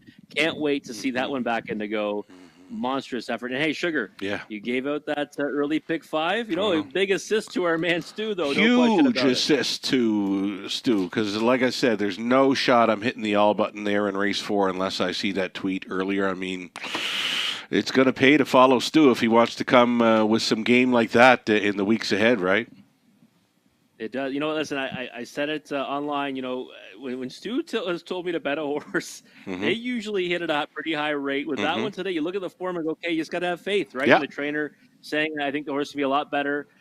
Gave some reasoning behind it, and obviously blew up the board both vertically and horizontally, because that pick 5 paid incredible given the sequence that came in around that one. How about the double? Daily double on to PL Oliver, just shy $300. Oh, wow. I didn't even see that. Yeah, that's the one that caught my eye. Okay, the multis paid well, but that daily double of Stu onto PL Oliver, $300. Best payout of the night, easily. Yeah, no question about that. I mean, $300 on a horse that went off his favorite and did exactly what we kind of thought he would do, right? Go to the front and just kind of put them to sleep on there and really rolled in that third quarter before getting the job done. Clever character, was very sharp. That was a huge trip. It was. It was. I thought for a moment he might get by. Then you see he kind of tired, and then roll with the flow. Oh. I mean, had no right to even be close. No right to even get within the length of that winner. Yeah. And just missed on the end of it. So that horse is razor sharp right now. No bounce tonight. There was no bounce. No bounce. Incredible. He loves London. I mean, when he's sitting last and going to the quarter mile, okay, they're going to follow a helmet tonight. They need to braven him up for next time. But no. Absolutely flying through that final quarter. So wonderful job to Team Blake McIntosh. That horse is very sharp, and he's showing it. We'll look forward to him next time, right? Yeah, definitely. We got a late pick 5 to talk about here, though, Sugar. Let's go. Pick 5 ticket idea. Right on. Let's bring it up here. I mean, I'm going to key up the goaltender here, 3-1. And dropping in class, that's my angle. I'm going to stick to it. Brett Lester training. Sam Filion goes back on board. He is very familiar with this trotter. I'm going to single another one in race 7. It's the one Daylon Midnight.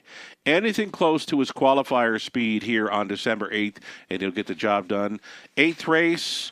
Nothing really pops for me in there, so it's another all button. We've gone deep the final 3 legs, right? We need our singles to show up, races 6 and 7, and if we get through there to race number 8, I think we're good to go. Your late pick 5 thoughts, Robert?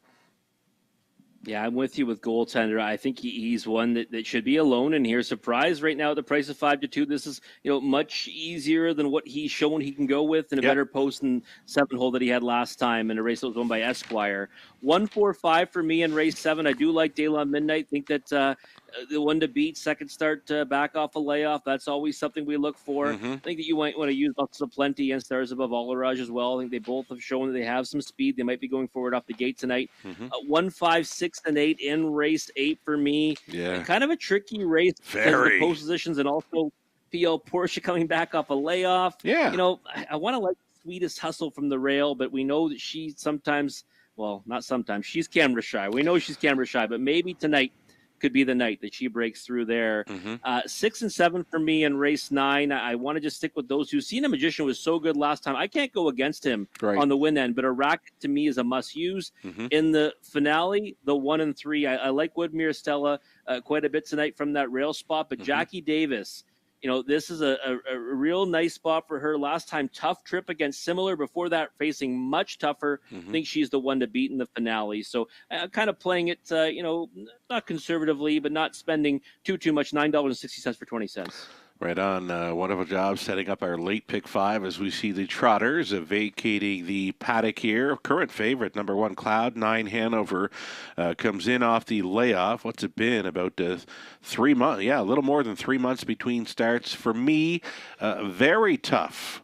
To see a horse come back off the layoff, especially in the wintertime, especially into an off track here. We're racing on a good track tonight, so it gets very tough for any horse coming in off the layoff this time of year. Again, especially with a track that's not so fast. Off just a second or two here as the trotters step out on parade. And here is that horse coming in off the layoff. It's the 10-year-old son of Muscle Massive Cloud9 Hanover for Jeff Mayhew, trainer Lindsay Kerr, the drivers Dan Clements. Number 2, it's going to be All Out Henry, Travis Henry on board for owner-trainer Pam Forgey. Number 3, Azucar for Mariel Emberg. Mariel trains Scott Coulter this time. I Am What I Am at a post 4. It's Preston Shaw on board for Patricia Gibb. The trainer's Joe Shaw. Francois Morin owning. It's Brett Lester training. Number 5, Goaltender Sam Filion back up. And 6 outside, Muscle Ave. This one for Investiment, KFB. Eric Beausejour, Stéphane Geoffroy. And Nico Martel, Yannick Martel training. Colin Kelly on 6. Muscle Ave here, a 2-1 second choice currently.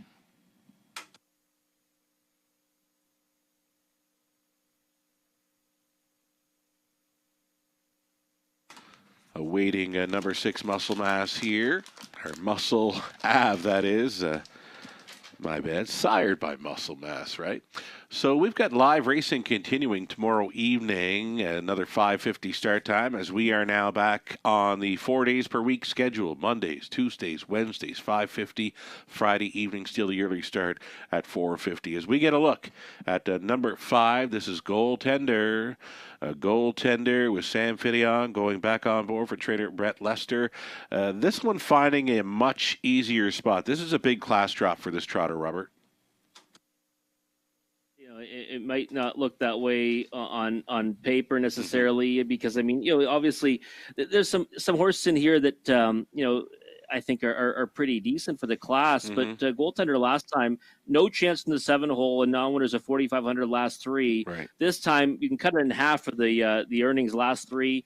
And he gets a better post to work from in the 5 hole. Looks sharp on the track right now. I know, Sugar, you were really fond of this horse when he won in an even tougher class here back on November the 15th at 10-1. Not going to get close to that tonight, but I don't see, how this doesn't work out for him. I mean, it's a 6-horse field. He can kind of race however he wants. He's one that can win from off the pace. He can win from making a middle move. He's even one that's kind of gone to the front in the early stages before. So I just don't see him losing. 4 to 5 on the board. Nothing attractive about it. I'm going to single him up in the pick 5. Right on. We did see some early action on the one, but that's kind of gotten away now. It's the 6, Muscle Ave, who was a clear second choice here. I was down around the paddock prior to the races, caught up with Colin Kelly. He was really liking his chances with the 4, P.L. Oliver, who just took the top class, race 5. He also mentioned that he was kind of high on this 6, Muscle Ave. Muscle Ave was in from Rito prior to his latest. Got a second best finish there on Boxing Day with Colin Kelly on board. He likes this trotter. Mentions might be a little bit tricky to drive, but he does like his chances here. Outside post to overcome, but Muscle Ave and Colin Kelly. The way I spoke with Colin, I would figure he's a solid top 2 player here. Yeah, I mean, I think he looks like he's probably the main challenger. I think the price is a little bit short right now at 8 to 5. Looks like he a little bit tricky in post parade there too for him when he was, kind of jumping around a little bit. Goofy, bit goofy. Bit goofy is a good way to put it. Yeah. By the way, we got to say this. You got your post parade picks, and now you've got your paddock info. I mean, Sugar, you're just killing it right now from all fronts, right? Here's the thing, Robert. Prior to the pandemic, I was down around the paddock probably 95% of the time on Friday nights. It allowed for some great interaction with the horse people that race, not just the drivers, the trainers, but the grooms as well. I met Paige with Sporty Lil Vixen. I met Tracy with he's a handyman. I'm going to get down to the paddock a whole lot more going forward because I've got a nice phone that likes to take those pictures of the horses that race here in London. So you know what? Prior to the pandemic, I was down around there all the time. Pandemic's over. You'll see me in the paddock a whole lot more. That's what we need. Take those pictures and get that info for all the Yeah. fans and horse players at home. Hey, and Mhm. for us too, right? Right We on. gotta Well, catch them. a little inside info doesn't hurt now, but now we got this Twitter thing working for one of our upset trainers here. So it's we got it covered on a few fronts here in London. We got to try to get it out there to the people and let them Yeah. cash the tickets. There's a few people, I saw Sasha and a few others said, hey, thanks a lot to Stu and for us for putting that info out there. So Yep. that's great that people are paying attention and getting in on those ones. We didn't kill his odds too much, though. I know there's a few friends that, that horse should have been 40-1 or more. But you know what? We talked him up just prior to going to the gate, and as we mentioned, he did even go up from there. So we didn't kill his odds too much. If anybody killed his odds, it was likely Stu. Yeah, exactly. And, and even Ryan Willis is up to his old tricks tonight. If you saw, I don't know if you saw his pick 5 ticket, but he posted it. It was a pretty nice one. So very good, very good. Yeah. Friend of the show, Ryan Willis. He was tuned into that tweet, was he? Oh, yeah, it looks like it. Yeah. It looks like he was tuned into that tweet for sure. Wonderful. Well, you know what? It could have paid more, but the price was all right, especially how things went down. Again, for me, it was that daily double. That was a very nice deal. Here's this 6 now. Muscle Ab moving in behind the gate. Here he is, getting a little goofy. The gate is moving into position for race number 6. It's a favorite status on 5, goaltender, even money, and again, a little bit goofy. Going to the gate has been the 6, Muscle Ave. He's trotting right now. In behind, Cloud9, Hanover, All Out Henry, Azukar, I Am What I Am, goaltender, Muscle Ave. 6 trotters on gate for race 6, opening leg of our late pick 5.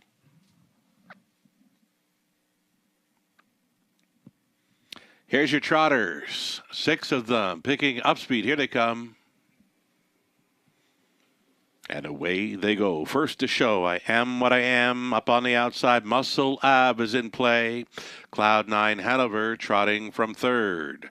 4th best away for All Out Henry. 5th is Azukar. Trailing the field is that 4-5 favorite goaltender. He would have to circle from last. He's already 10 lengths off the lead. The front 2 with some separation on them here. I Am What I Am. Closed up at 8-1 is fronting here for Shaw. Right there in 2nd. Muscle Ave for the trip. 29 seconds, the quarter-mile speed. I Am What I Am. Unchallenged, Muscle Ave.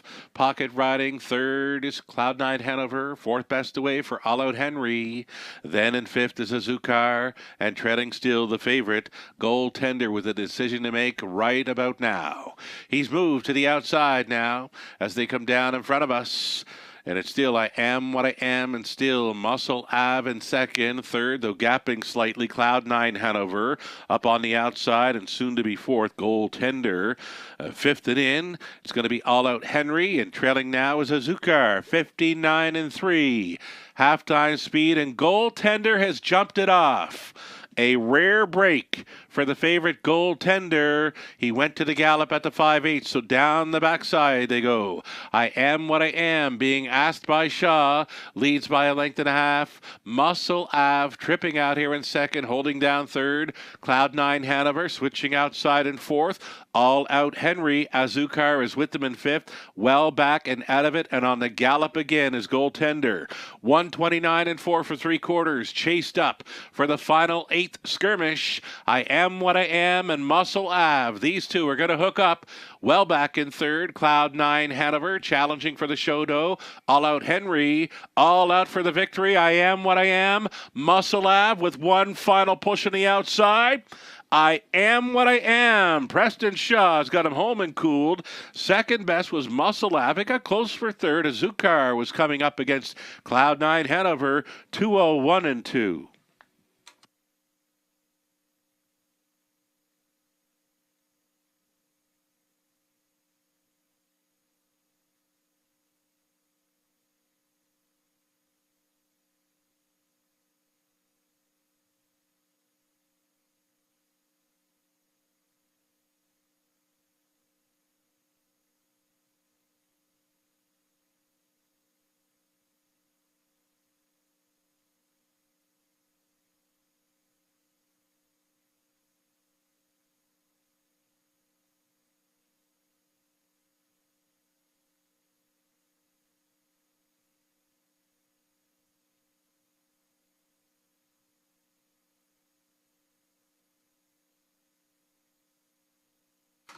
4, 6. 4, 6, 1 and 3. Your top four unofficial here on race 6.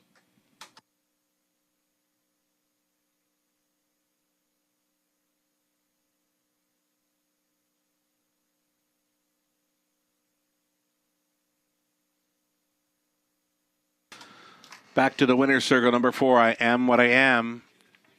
8-year-old son of Angus Hall that is over impressed by Westgate Crown. Owned by Patricia Gibb of London, Joe Shaw trains Preston Shaw. On board for this victory, I Am What I Am, now a 14-time career winner. Wins his 2023 debut. Congratulations.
I Am What I Am, paid in $19.90. The exactor $63.10 try, $142.90. The super for a buck, $358.70. That 20 center came back at $71.74. Cloud9 Hanover third, All Out Henry fifth, Azukar fourth. I Am What I Am was a race winner. Goaltender 6. Muscle Ave was second, 29, 59 and 3. 129 and 4, a mile of 201 and 2 over the good going. I Am What I Am. Top down, 3, 5, 4, 1, 6, 2. Race 7 up and coming. If you missed on I Am What I Am, we do have the pick 4 beginning here in race number 7. The pick 4 covers our final 4 races. We're still on the trot. For race 7, exactor try superfecta also featured 8 minutes out.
I am what I am, getting it done at a nice price of almost $20 in the opening leg of the late pick 5 in race number 6. That break by goaltender kind of left it to be wide open. Nice victory for that one. And Preston Shaw aboard.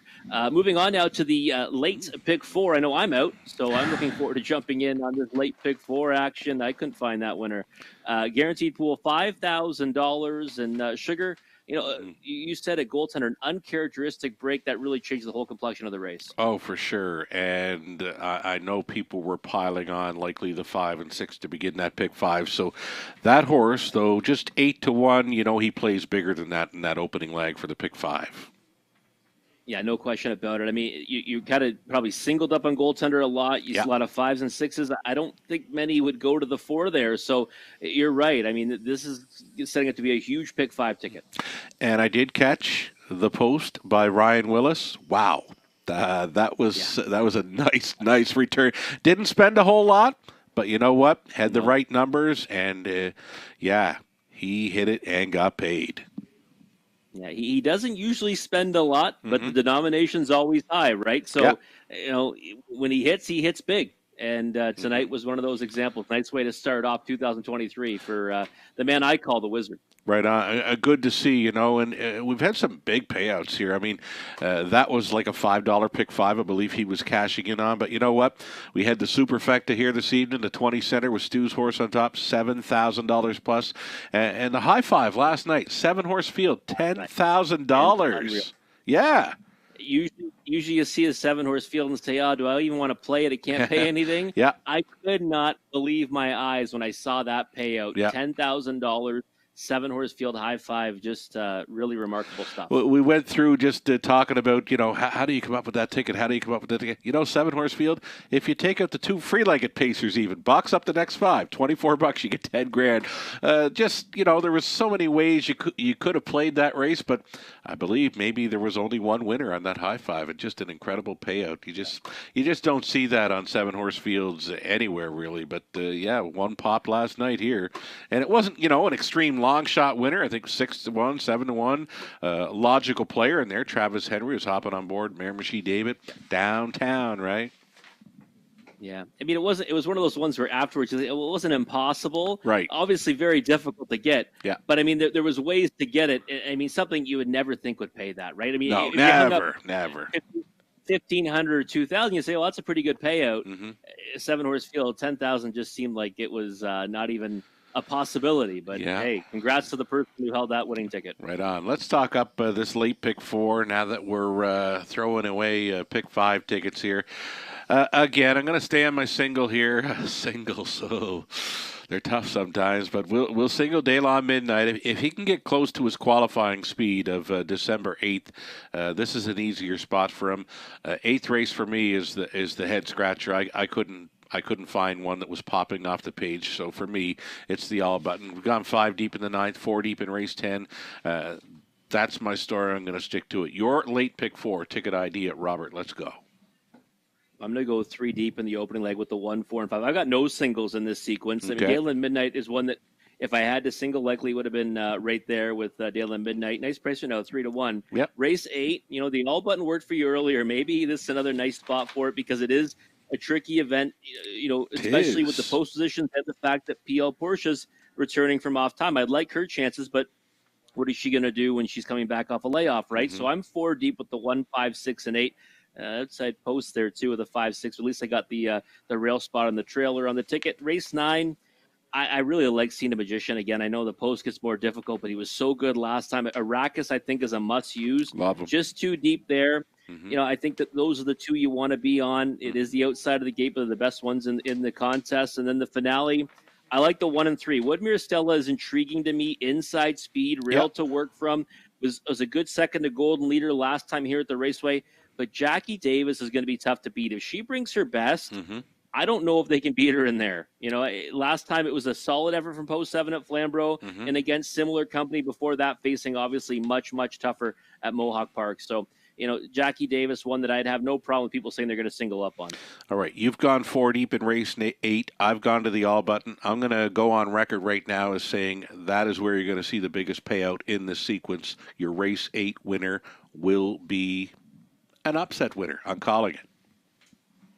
All right, I got no problem with that. I mean, we're both spreading there, right? So why not make it that one? Maybe I might have to take a couple all buttons now just because you said that and it worked for you last time. Sure. Really, the more I look at race 8, there's just nothing in there that can pop as a favorite. I don't, unless the 5 PL Porsche. She's making her first start for Forest City Racing Club of London. That could be the one that would throw a wrench into my all button, right? I mean, she may go away as the favorite in there, and she could be good to go coming in off the shelf.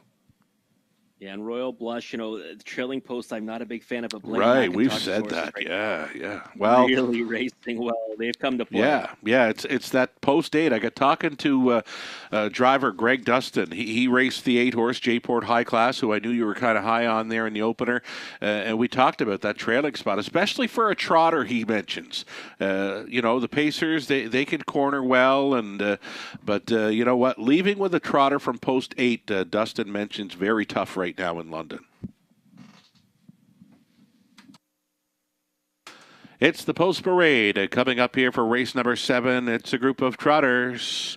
7 starters all on gate. Number 1, Daylon Midnight. Lauren House on board for David Lemon and Gord Yo. Jen Pinkerton trains. It's the second start back off the long layoff. Number 2, Toscano Girl, Scott Coulter. This time for Cheryl Cherry along with Katie Graham. Katie trains. All-Star Farms owning, it's Chris Johnston. Training and driving now, 3, Aoki. Here's the 4, Muscles of Plenty. Preston Shaw trying to come right back in here for Patricia Gibb and Joe Shaw. So the connections trying to go back-to-back here in London. Number 5, Stars Above Alleridge, Travis Henry for Tanya Lawson. The trainer's Patrick Bissett. Dennis Duford is the owner. Ashley Duford trains 6 Junior. Dennis is in the sulky. 7 outside for Dominum Deo. This one for owner-trainer Bill Leon. Todderborth is in the sulky. And then that 3, Aoki, is out there, now trained and driven by Chris Johnston for All-Star Farms. That is your field for race number 7, Exacta Tri Superfecta opening leg of our late pick 4.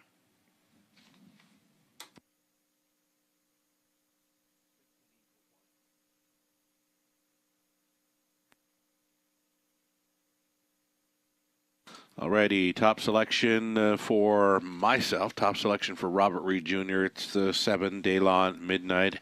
Came in off the long layoff, and that first up, this horse wasn't having anything to do with it last time out. Of course, a little short in his return to the racing action, and to go first up over the good going, it was just asking too much. So maybe with a rail advantage and maybe a tidier trip, we'll see more from number 1, Daylon Midnight here.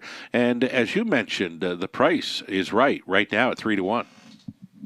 Yeah, I'm kind of surprised, Sugar. I thought Daylon Midnight would take a lot of support. When a horse goes first over, first start back, even if they fade out of it, you kind of say they should take a lot away from that, right? Sure. It should really help with, getting, more fitness. And I think that, now tonight with the rail spot, we're going to see him go forward off the gates. He doesn't need the lead. He's a horse that can, rough it if he needs to, or just even try to race off a helmet.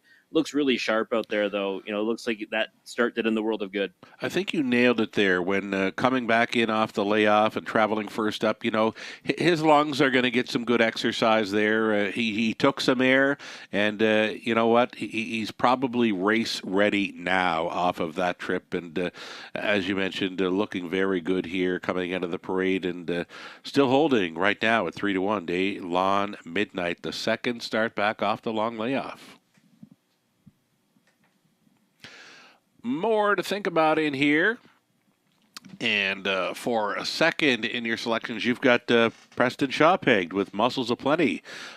Preston right now is a favorite at 8-5, and he took control in the early going for race 6 and was the mild upset winner. Preston Shaw trying to go back-to-back.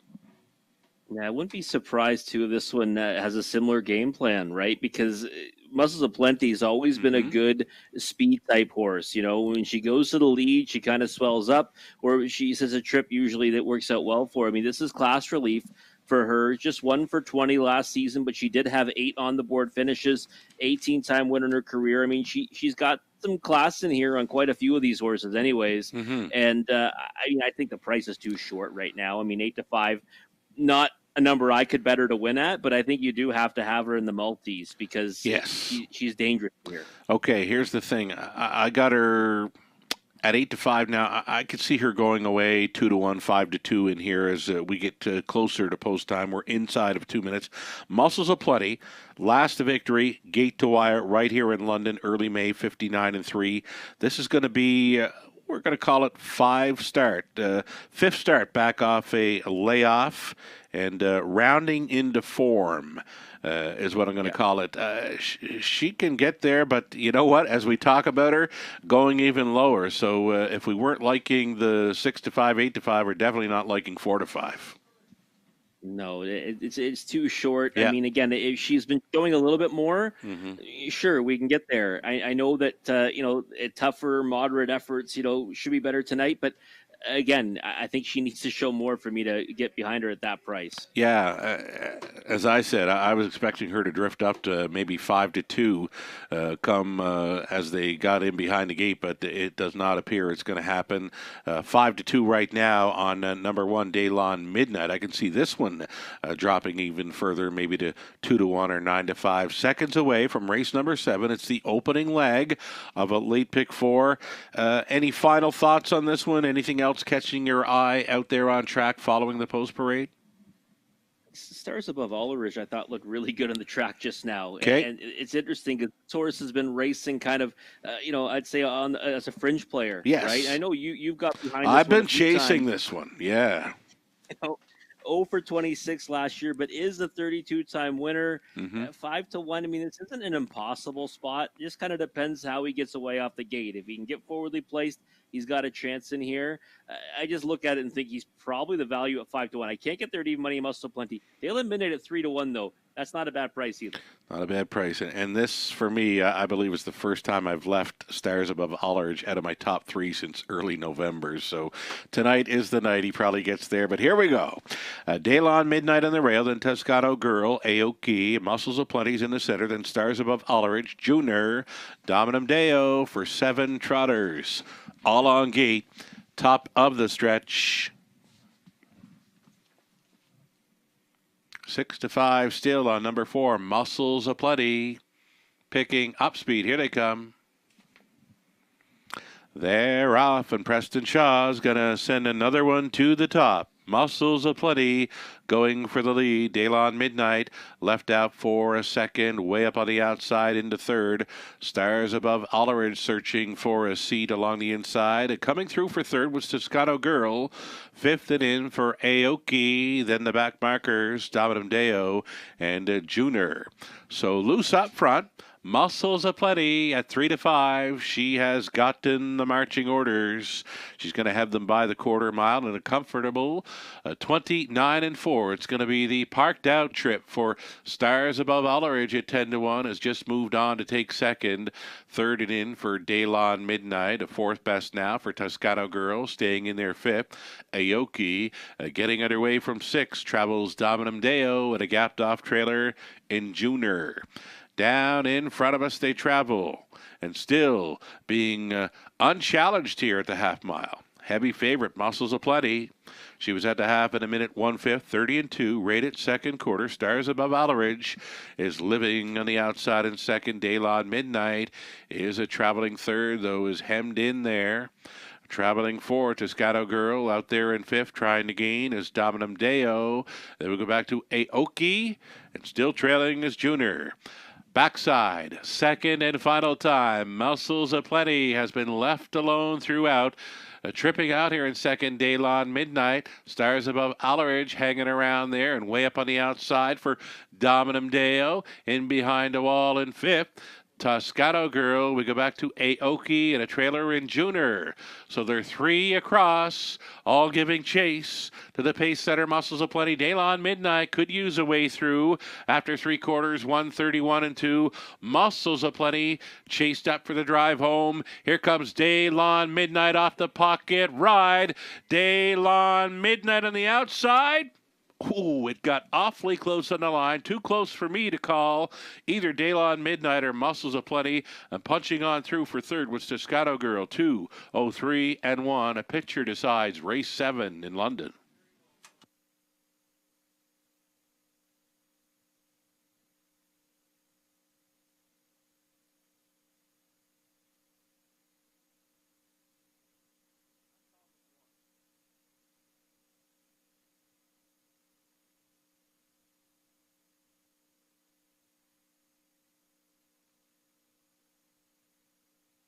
This one got very close. Pace setter, Muscles of Plenty at 3-5, or 1 Daylon Midnight at 5-1. How does Daylon Midnight get let go at 5-1 in there? He's up to win it. 1, 4, 2, and 3 unofficial.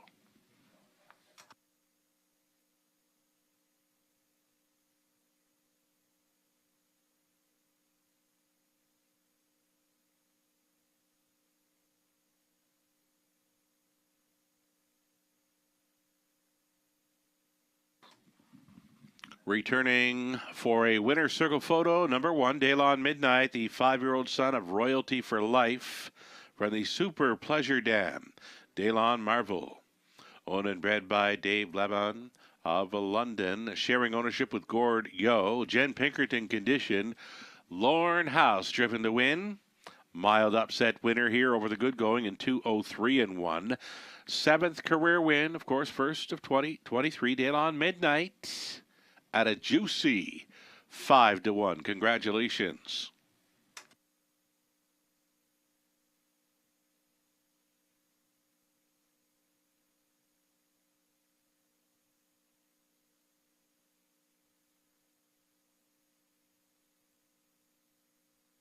So again, welcome aboard to our racing team, our track photographer, Matt.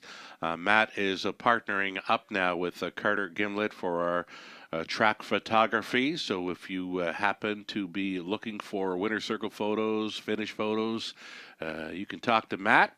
He's down around the paddock on a nightly basis, most nights, right? Carter Gimlet will still be around now and then. Sharing in the track photography are both Carter and Matt. Hit them up anytime.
Going official here on race number 7, Daylon Midnight, a winner. Toscano Girl, third. Aoki was fourth. Muscles of Plenty, second. Stars Above Alleridge, fifth. Junior was seventh. Dominum Deo was sixth. Mile of 2:03 and 1. Daylon Midnight, second start back off the long layoff, wins. From the top, a 1-3-4-2-5-7-6. Waiting prices here on race number 7. Hope to have them up shortly. Again, awaiting prices for race number 7. We are now official with the 1-4-2-3.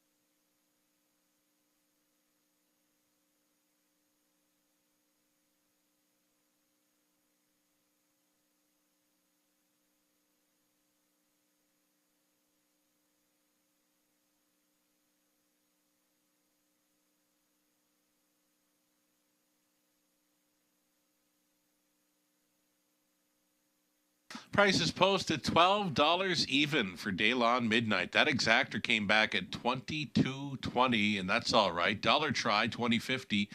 Super effective for $1, $142.25. Eighth race up and coming. Put an open bridle on number 2, Sexy Playmate. Exactor, try, superfecta, pick 3, opportunity. Final pick 3 opportunity on tonight's card. Covers our final 3 races.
There's that win photo from race number 8, or race number 7, that is, too close to call on my end. Daylon Midnight reaching up at the juicy 5-1.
Here we go. Starters on parade. It's race number 8 as we go back on the pace.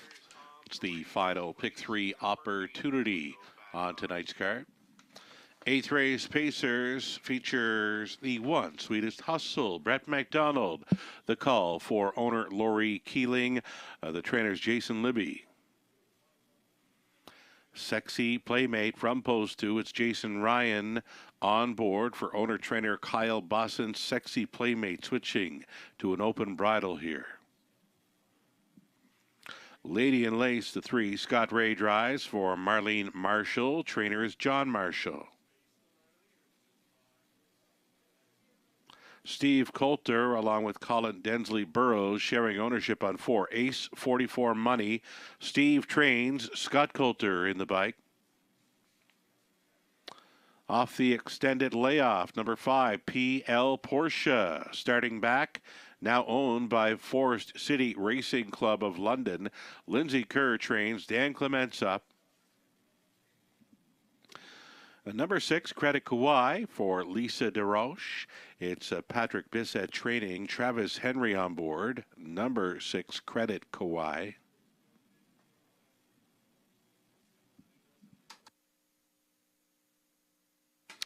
And a look at 7. This is Straight Talker.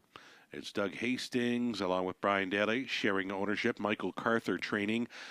Driver Garrett Rooney trying for his 4th win on tonight's card.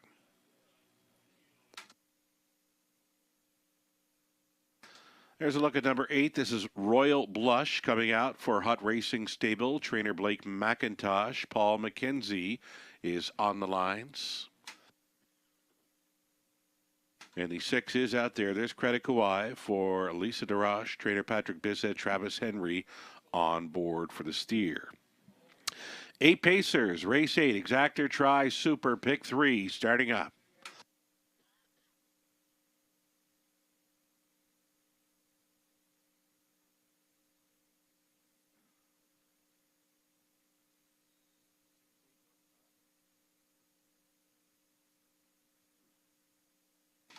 Alrighty, setting up race number 8, opening leg of a pick 3 play, and Credit Kauai, a top selection for yourself, Robert. And I've got this one pegged as the early speed threat and a winner as well right now. 8-1 and drifting up to 9-1. Before we get to him, Robert, how about that price on Daylon Midnight? I can't believe it. Me neither. Sugar, if you had said to project the odds on Daylon Midnight, I would have said, like you said it, 2-1, maybe 5-2. Yeah. Right at the word go, and somehow 5-1, and the trip kind of played out the way we thought it would. Right, just leave out, did the trip, dandy, and oh wow, yeah, he did not get punched or pounded late. The money actually went to Preston Shaw's horse, 3-5, the biggest surprise in that one.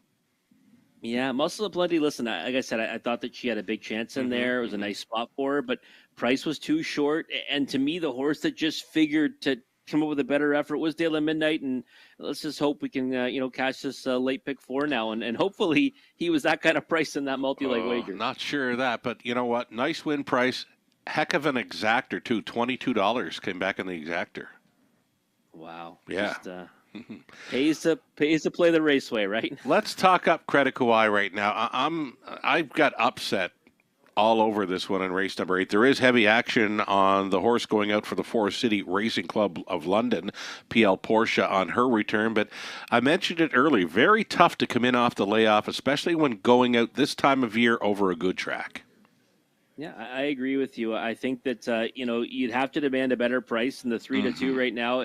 Do I think she would win this race with a few starts under her belt, maybe a couple starts under her belt? Yeah, 100%. But the problem is that, you're coming back off a layoff. The qualifier, is kind of okay at best. I don't know if she's going to be ready to go the kind of speed she might have to go tonight to win this race. So, yeah, 3-2 is too short for me. Nice horse. Just, I think you might have to watch her once or twice. And if she beats you at a short number, you just tip your cap to her. I went looking for gate speed, and it's right here in number 6, Credit Kauai.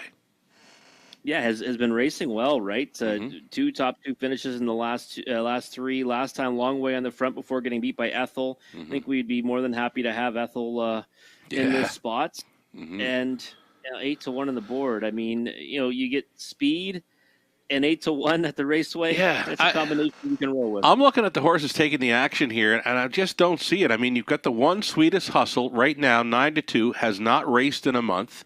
You've got the favorite at 6-5, 5 PL Porsche coming in off that long layoff, and then what we mentioned throughout the night, very tough to win from post position 8, but right now it's 5-2 on Royal Blush.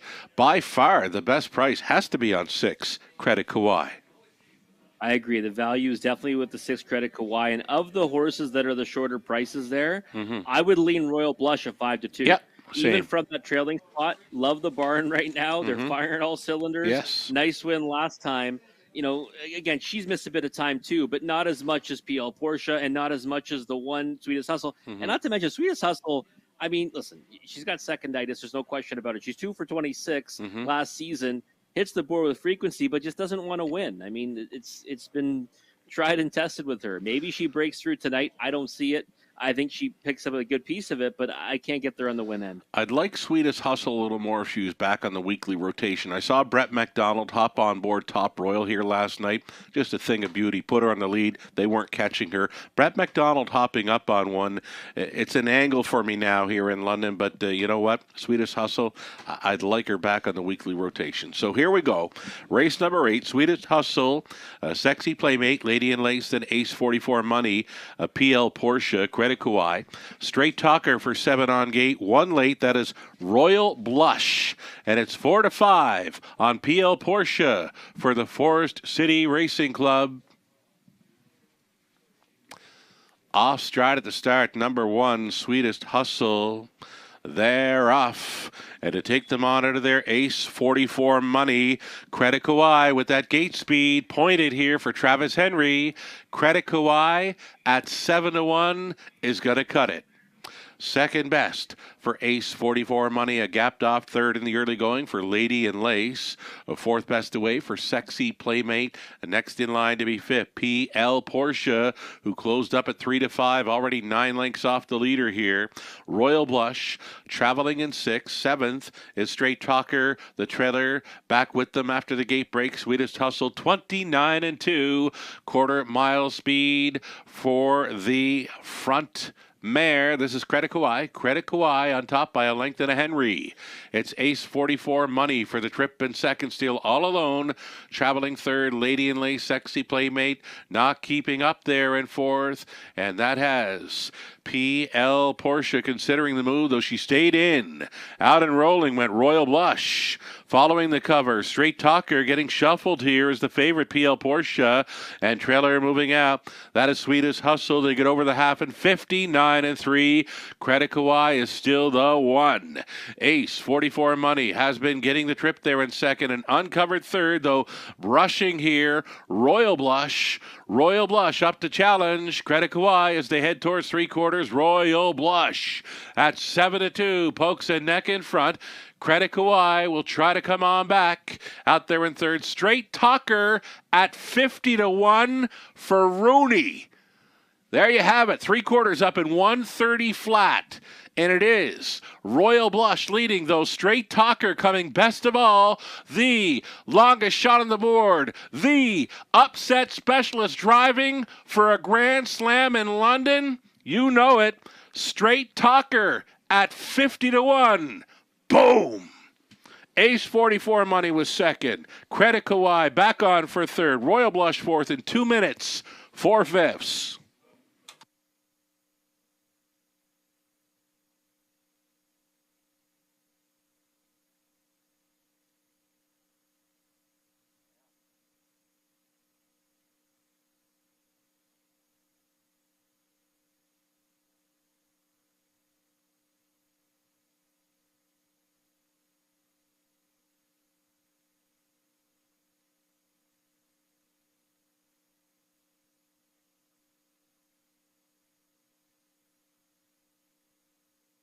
Unofficial winner number 7, Straight Talker. She was all alone here on the line for Garrett Rooney's 4th driving win on the night. Number 4, Ace 44 Money was second. The 6, Credit Kauai third. The 8, Royal Blush finishing fourth. 7, 4, 6, and 8. Unofficial.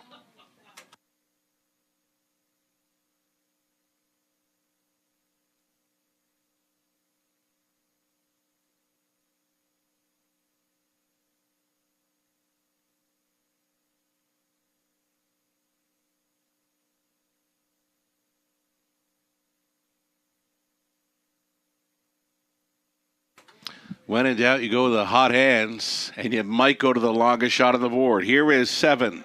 Straight Talker coming back. She's the 4-year-old daughter of Warwi Needy out of Armrow Vertical by Presidential Ball for the owners, Doug Hastings and Brian Daly. Michael Carther condition. Garrett Rooney driven to win his 4th victory on the night. And he scores in upset fashion. Ladies and gentlemen, we've called him the upset specialist for years. And that is why. 50-1 shocker, Straight Talker in race 8. Congratulations.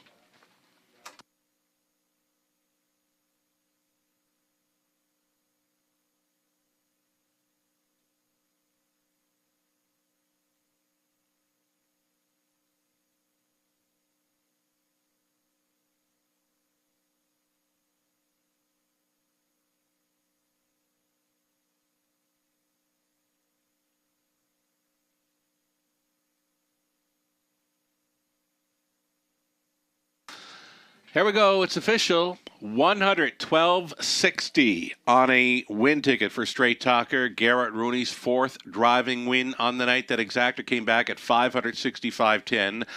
Dollar try, $1,744.75. Super for a buck, $3,649.30. That 20 center is worth $729.86.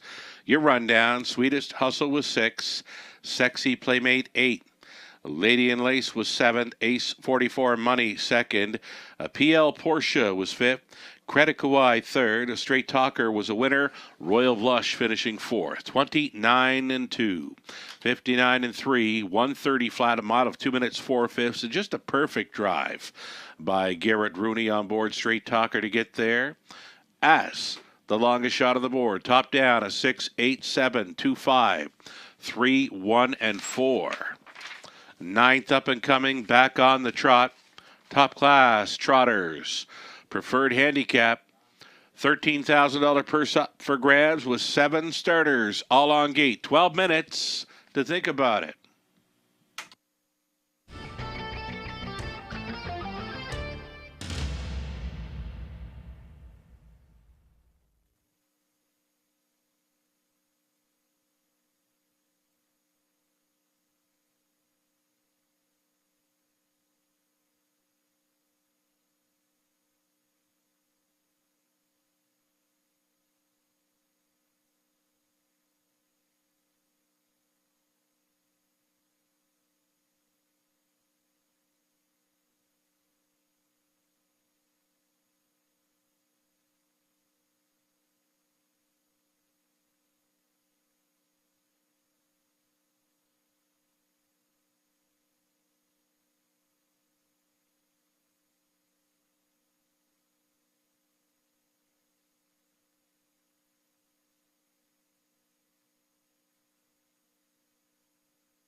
Alrighty, here is an incredible shot of live money left in play with still 2 races left to go. Only $12 live and in play from this pick 5 pool of $21,947. I want to see the pick 4 money that's live and in play. And there it is, $122 after lag 2, 25,046.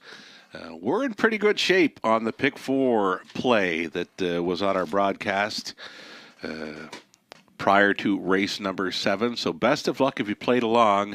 Again, we're in pretty good shape going forward for what could be a decent pick 4 will pay. The pick 5's got to be massive if it happens to be hit tonight. Only $12 live and in play going in to race number 9, leg 4 of it.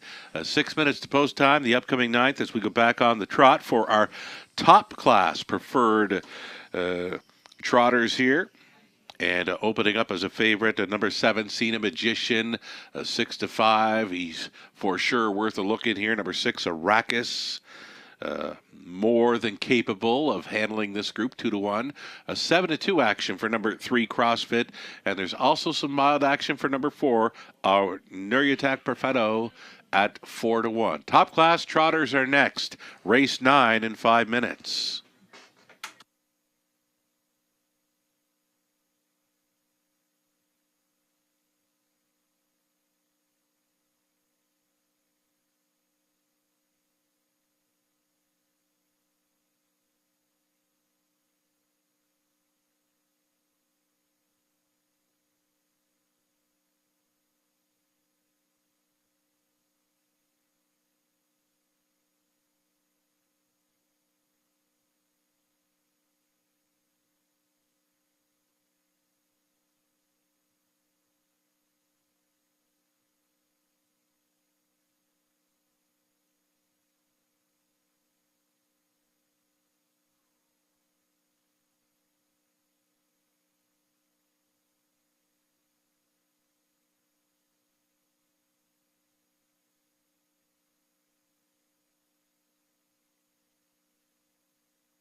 So again, we are back on the 4 days per week racing action here in London. We're going Mondays, Tuesdays, Wednesday, 5:50 start times, and we're keeping that early start time for Friday at 4:50. Again, back to the 4 days per week schedule. Until the end of May, Mondays, Tuesdays, Wednesdays, and Friday evenings. Hope you can join us tomorrow night. Your free program, selections, and more for the card are up on our website, westernfairdistrict.com/raceway.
Here we go. We go back on the trot for race number 9. Preferred handicap purse $13,000 for an exactor. Try Superfecta late double starting up. Number 1, it's Hot Fudge Sunday. Alfie Carroll driving for owners Angie and Richard Carroll. Richard trains. Show Me the Magic at Post 2. It's owned by Doug Millard. Trained and driven by Natasha Day. CrossFit is 3. Travis Henry on board for the owners, Gord McDonald, and Christopher Boland, trained by Vic Putty. Neriatak Perfetto 4. Scott Coulter for Tony Basile. Trainers Dean Nixon. Number 5, Heavy Dude E. It's owned and trained by Natalie Elliott, Ryan DeRoche. Arrakis, number 6, Austin Sori for Francis Guillemette, along with Robert Bernicki. Francis doing the training. And the 7, Cena Magician, Garrett Rooney on board for owner-trainer Jen Pinkerton. Those are your 7 trotters. 9th race, exactor try, super, and a late double.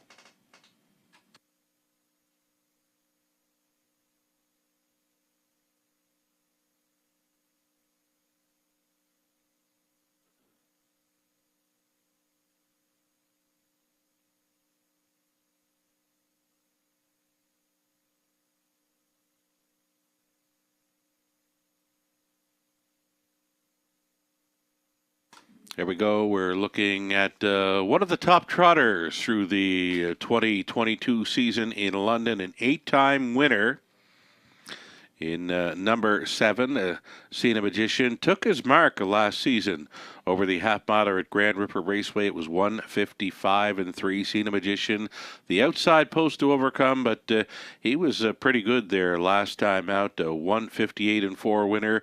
The hot hands of Garrett Rooney, and yeah, sometimes that all button works out, hey, Robert? Yeah, it does. I mean, you've learned to master that all button sugar. And yeah, another bombs away winner. You know, Straight Talker was when we both liked on the canceled card against Softer Company. Yeah. Did not figure her winning in there, but I mean, perfect steer by Garrett. And man, oh man, is he ever having a night tonight? Is he ever? And you know, his average win price is pretty good too, right? We've called him the upset specialist for years, and I mean, he's gotten 2 there tonight, 25-1 and 50-1.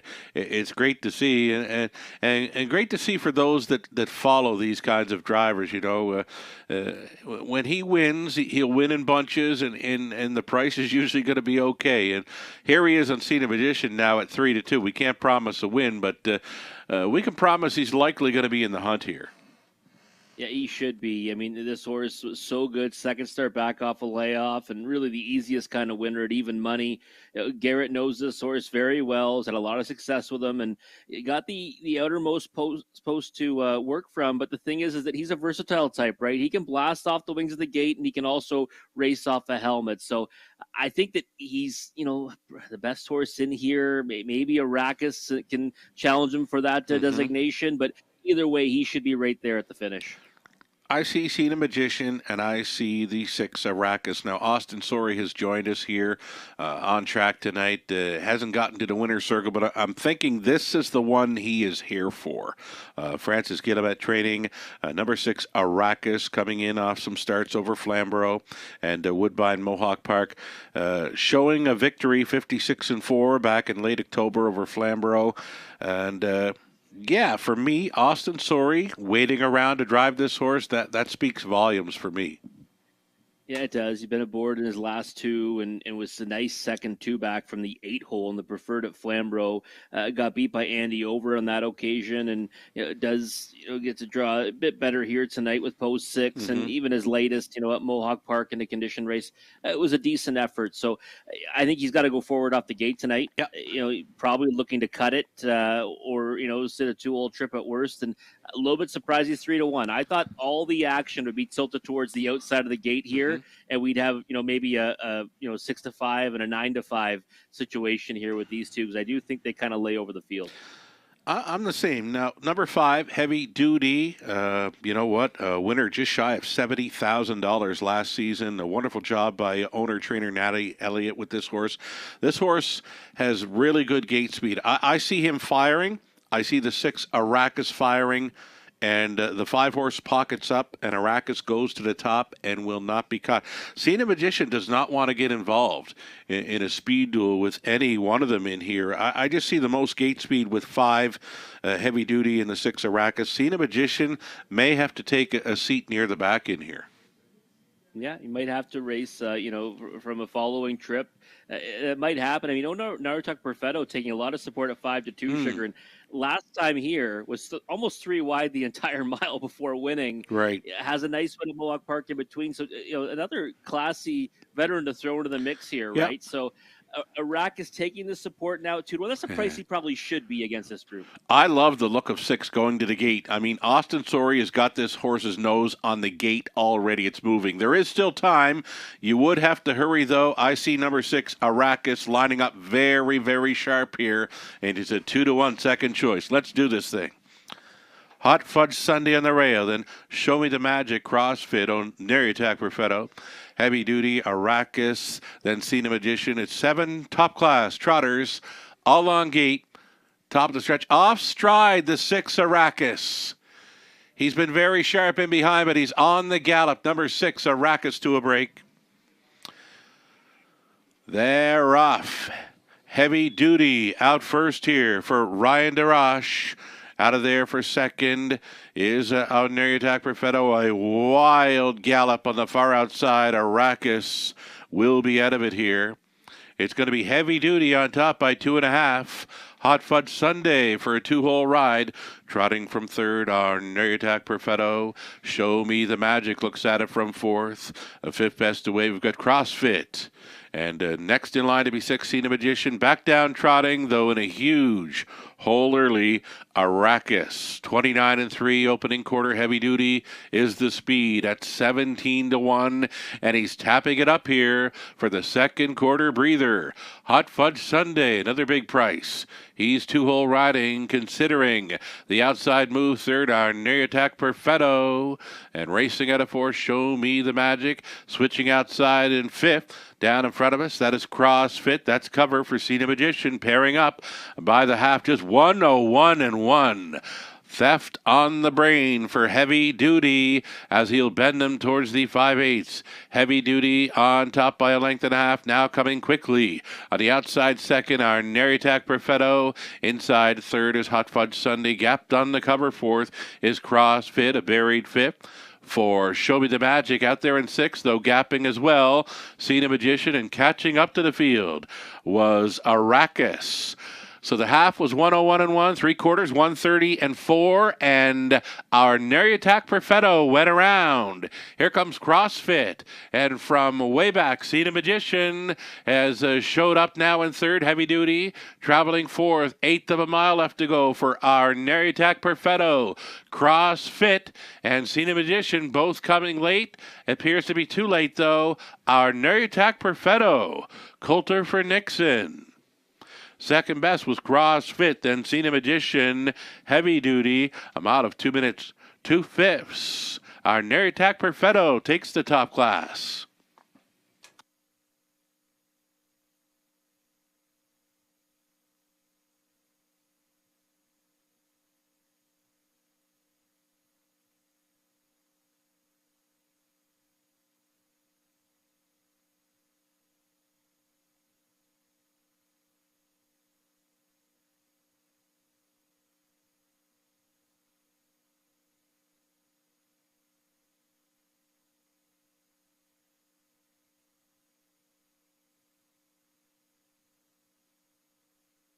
It's the 4, Narutuk Perfetto on top, over 3 CrossFit, then 7 Cena Magician, 5 Heavy Duty. 4-3-7-5 unofficial.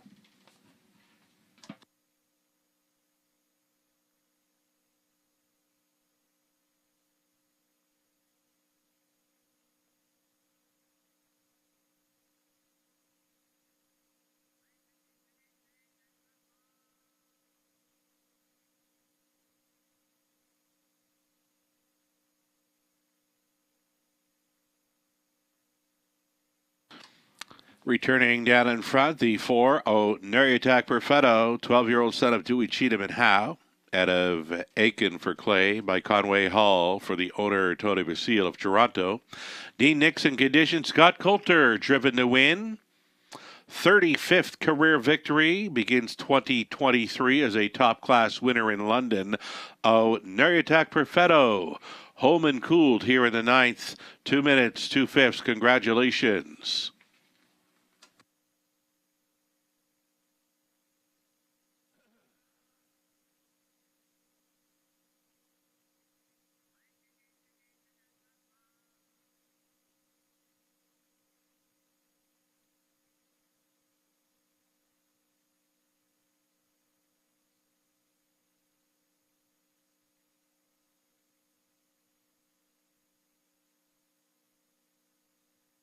$6.80 on that win ticket. The exactor came back at $31.30. Dollar try, $53.05. The super for $1, $261.05.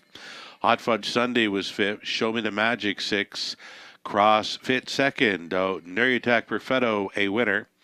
Heavy Duty was fourth. Arrakis seventh. Cena Edition third. 29-3, 101-1, 130-4. The mile of 2 minutes 2/5. Huge back half there for Neriatak Perfetto. Top down a 5.62, 1.4, 7.3. Our 10th and final is next. As we go back on the pace, a group of $7,000 claimers. Exactor try. It's the Super High Five finale. Non-jackpot, of course. 10 minutes to think about it.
Got the Will Pays coming up here at the Raceway. Best of luck to any and all that have some live plays in the multi-leg features here in London, in line for some very nice Will Pay returns.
There are the pick 4 Will Pays on display, and if you played along with our broadcast ticket, we've got you live. We've got you live to horses 1, 2, 3, and 6. So best of luck to any and all that have live plays going on to our finale. And some very nice pick 4 Will Pays, and the pick 5 Will Pays coming up here momentarily. Stand by.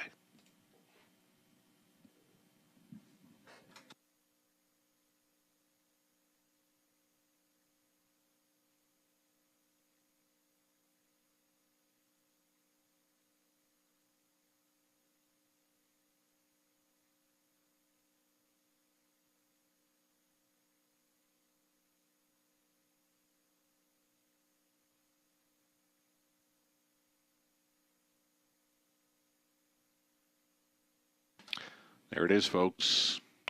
Your live pick 5 Will Pays.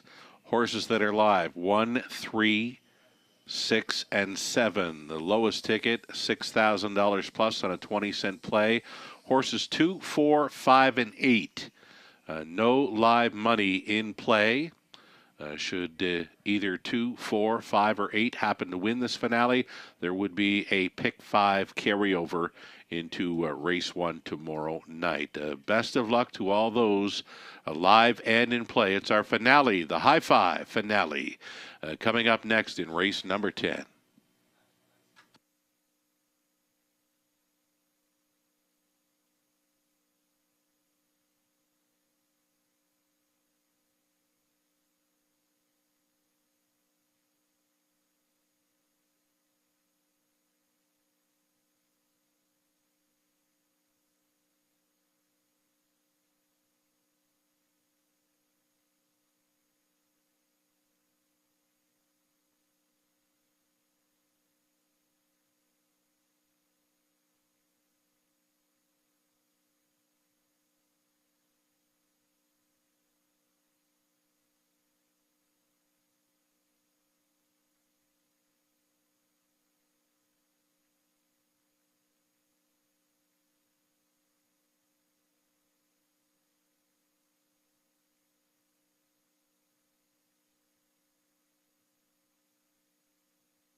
Here come our starters. It's the High Five Finale. Pacers, $7,000 tags. Number 1, Woodmere Stella. Jason Ryan on for All-Star Farms. Trainer is Kyle Bossens.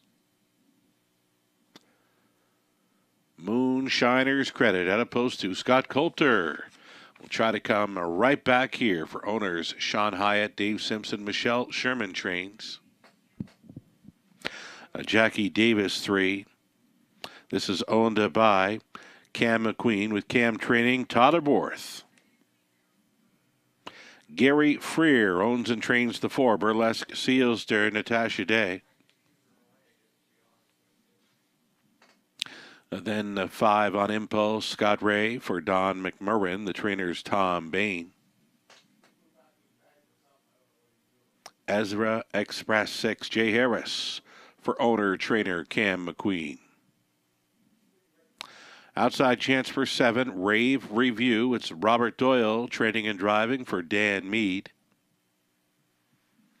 And for the treading spot, 8, Mock Shark for Mark and Mardell Adams, along with Robert Emmons. Vic McMurrin trains Ryan DeRoche is in the sulky. There you have it, 8 Pacers then for race 10. Exactor, try. It's the Super High Five, non-jackpot, of course. We had a $10,000 payout on a field of 7 in our High Five finale last night. We'll see what develops here in race number 10. We are looking at a top selection. One of the top selections for Robert Reed Jr. I guess he's got the 3, Jackie Davis, pegged for second. He does have the 1, Woodmere Stella, on top. But we'll talk about this 3, Jackie Davis, that is taking the action now. Tyler Borth on board. 1 of 2 Cam McQueen starters here, Robert. I actually made a mistake in my selections when I sent them in, Sugar. It is the 3, Jackie Davis. Okie dokie. Okay. Yeah. I spoke to broadcast in between, so Gotcha. I should have let you know as well. But 1 to 2, right? Nothing too appealing about that. But right. I talked about the multi-leg wagers. Jackie Davis, post 7 last time at Flamborough against similar company, won a real tough trip on that one before only getting beat 3/4 of a length in third. Before that, racing much tougher. Looks really sharp in the track tonight. Good pose to work from. I just think that, if she's right, she's going to be tough to beat in here. Okay. There's not much that can really go with her, I don't think. Okay, speaking of sharp, I did just watch the 1 score down, Woodmere Stella. We didn't have it on camera, but I saw it with my own eyes. She looked very sharp. Woodmere Stella, for me, was the best-looking horse coming out of the parade. A real nice, quick score down with the Woodmere Stella. She appears to be going to be aimed towards the front. Right now, I really like her off that score down, and I love the price at 7 to 1. Well, there you go. Maybe I should keep the selections the way they were. But Woodmere Stella, nice effort here last time to be second to Golden Leader, who was a pumped-up winner on that occasion. Last time, no chance in that pop-up constellation with post 10 at Mohawk Park. And before that, kind of got shuffled before racing decent. Now, the name of her game is speed, and an inside post is only going to help out matters, right? So I think that she's going to blast out of there, try to get forwardly placed, maybe even try to cut it. Either way, 5 to 1's a nice price on her. And I think that her last couple of lines are a little bit deceiving. You want to look further down to that effort last time here at the Raceway.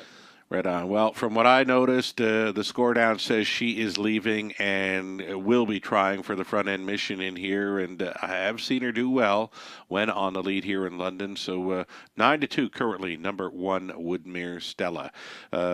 You know what? No live money left on 2, 4, 5, or 8 in this final leg of the Pick 5 play. Is there a shot at a carryover? I mean, I think so. I mean, Moonshiner's Credit's got a chance in here, no question about that. And I mean, you've got Burlesque Sealster right now taking support at 8 to 1. I mean, wow, hey, yeah. Listen, we've seen tonight, anything can really happen, Sugar, right? True. It's still, True. It's always a horse race. And I mean, listen, good luck to those who are alive, but it's always fun when you have the thought of having a carryover, especially when you get, to actually put some work into it overnight. be nice to have one tomorrow night here at the Raceway. Right on. We're inside of 2 minutes now. I just took a quick glance through the program. Does Garrett Rooney have anything in here? No, he's done tonight. He's done what he could. 4 driving wins. We'll look forward to seeing Garrett back on board the horses here again tomorrow evening. So no Garrett Rooney upset for the finale, but the upset possibilities indeed. Right now it's 3-5 on number 3, Jackie Davis. Looking at the 6, Ezra Express. This is the second of 2 Cam McQueen starters. He owns and trains both 3 and 6. Ezra Express, Jay Harris. And Ezra Express took all the early money for what it's worth. I mean, there was a lot of early money pouring in on that one. I actually had to look to see, okay, who is that taking all this money? It's Ezra Express. So one that I've been a little bit disappointed when in a couple of the efforts, even the ones here back at the Raceway, finishing third as a heavy favorite on December the 2nd. I think, she's got a chance in here. She's got to raise her game significantly, I think, in order to get the better of this group, and especially one like her stablemate, Jackie Davis. All right, so this late pick 5 pool, it totaled an amount of $21,947. The highest return, it comes back on the one horse, Woodmere Stella, at about $18,000 plus on a 20-cent play. Should the one horse win this race, it would be a lone winner, and the money would be staying here in Canada. Any final thoughts on this 10th race? Well, I mean, Woodmere is still taking serious support right now at 5-2. That must make that ticket holder happy. Jackie Davis, I think it's going to be tough to beat. 4-5. Yep. But hey, Woodmere Stella, you said the score down was good. I wouldn't ignore that. Yeah, the score down was that good. You know what, Robert? Great job tonight, and we'll look forward to doing it all again next Tuesday evening, right? Always a pleasure, sir. Looking forward to it. Right on. Here we go. It's the 10th and final. High five. Woodmere Stella, Moonshiner's Credit, Jackie Davis, then Burlesque Sealster on Impulse, Ezra Express, Rave Review back tearing it. Mock Shark. Who do you like? 10th race Pacers. Pickup speed. Here they come. Off and pacing. It's a wall of 5, leaving on out of there. Woodmere Stella, as advertised. She's going to cut it. Woodmere Stella going to the top. Moonshiner's Credit for the 2-hole ride. Dropping into third was Jackie Davis. Away in fourth, Burlesque Sealster. Traveling from 5th is Rave Review. Out there into 6th was On Impulse. Next to last came Ezra Express. The earliest trailer, Mock Shark. Single file now just prior to the quarter mile and on the lead. Woodmere Stella was at the quarter mile in 29-3, closing up as a 4-1 second choice. Right there in second and on the bit, Moonshiner's Credit traveling third. Jackie Davis continuing fourth. Burlesque Sealster, and all alone in 5th is Rave Review. Then we'll go back to On Impulse. Ezra Express getting underway, trailing the field. Mock Shark down in front of us. They travel. No challengers just yet. For the pace setter, Woodmere Stella. She's got a lap to go here after a half and a minute 3/5. Woodmere Stella looking very brave here on the front end mission. Moonshiner's Credit tripping out in second. The uncovered Jackie Davis moving up there from third. That's going to be cover for Burlesque Sealster, who has angled to the outside in fourth, setting it up third over. Ezra Express down along the inside. A Rave Review on Impulse. Trailer moving out was Mock Sharp up to 3/4 pole land they go, and getting them there in 1:30-3. Woodmere Stella, she's all in. Jackie Davis out there in second. Moonshiner's Credit third. Burlesque Sealster looking live. She's going to tip 3 wide for the drive home. 1/8 of a mile left to go. Woodmere Stella, Jackie Davis, Burlesque Sealster's got upset on her mind. Down the stretch they come. Jackie Davis, Burlesque Sealster, and Day on the outside. Burlesque Sealster. Jackie Davis was second. Woodmere Stella third. Finishing fourth was Ezra Express. And 5th in the high five was close. 2:02. Burlesque Sealster at 15-1. An upset in our finale.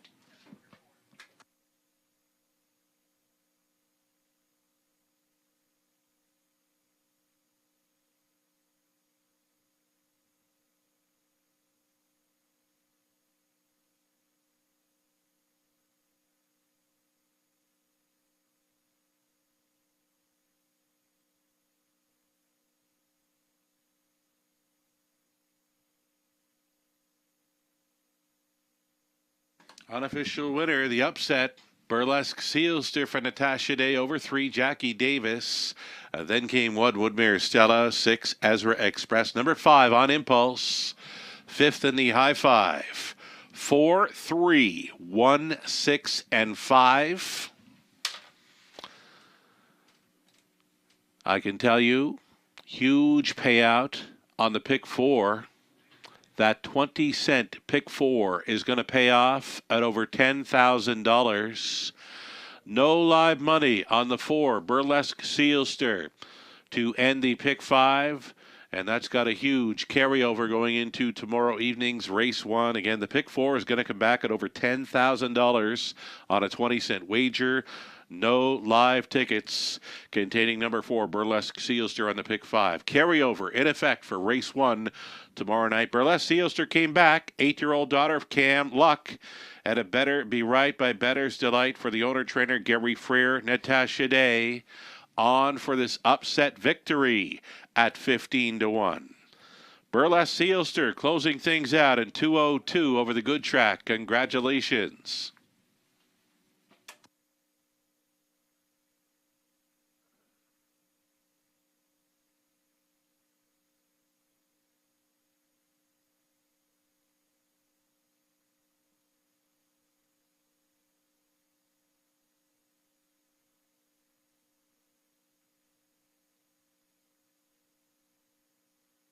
Going official here in race 10, Burlesque Sealster 33.30, Exactor 116.60, dollar try 140 even, the high five for 20 cents, 548.98.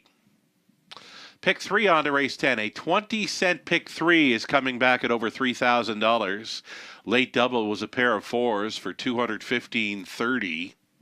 Again, that pick 3, 20-cent pick 3 came back at over $3,000. The pick 4, 20-center, $10,644. The pick 5, carryover, in effect, over $18,000 in carryover money. Add it to the race 1 pick 5 for tomorrow evening. We come back on Wednesday. 5:50 start time. Get a head start on that Pick 5 carryover. Your free program available on our website right now, westernfairdistrict.com/raceway. Woodmere Stella was 3rd. Moonshiners Credit 8. Jackie Davis 2nd. Burlesque Sealster won it. On Impulse 5th. Ezra Express was 4th. Rave Review 7th. Mock Shark 6th. 29.3. A minute 3/5. 133, 130 and 3, that is. A mile of 2:02. Burlesque Sealster on top, the upset for Day. Rundown, a 3:82.15.476, and that's a wrap on some big prices tonight at the Raceway at Western Fair District. Yes, indeed, it pays to bet the Raceway. Take your shots tomorrow night on the Pick 5 carryover beginning in race number 1. Again, it's over $18,000 and carryover money added. Wonderful show on track, horse people. Thanks so much. And thanks for playing the Raceway for the Eye in the London Sky. Sugared Oil. Have yourself a great night.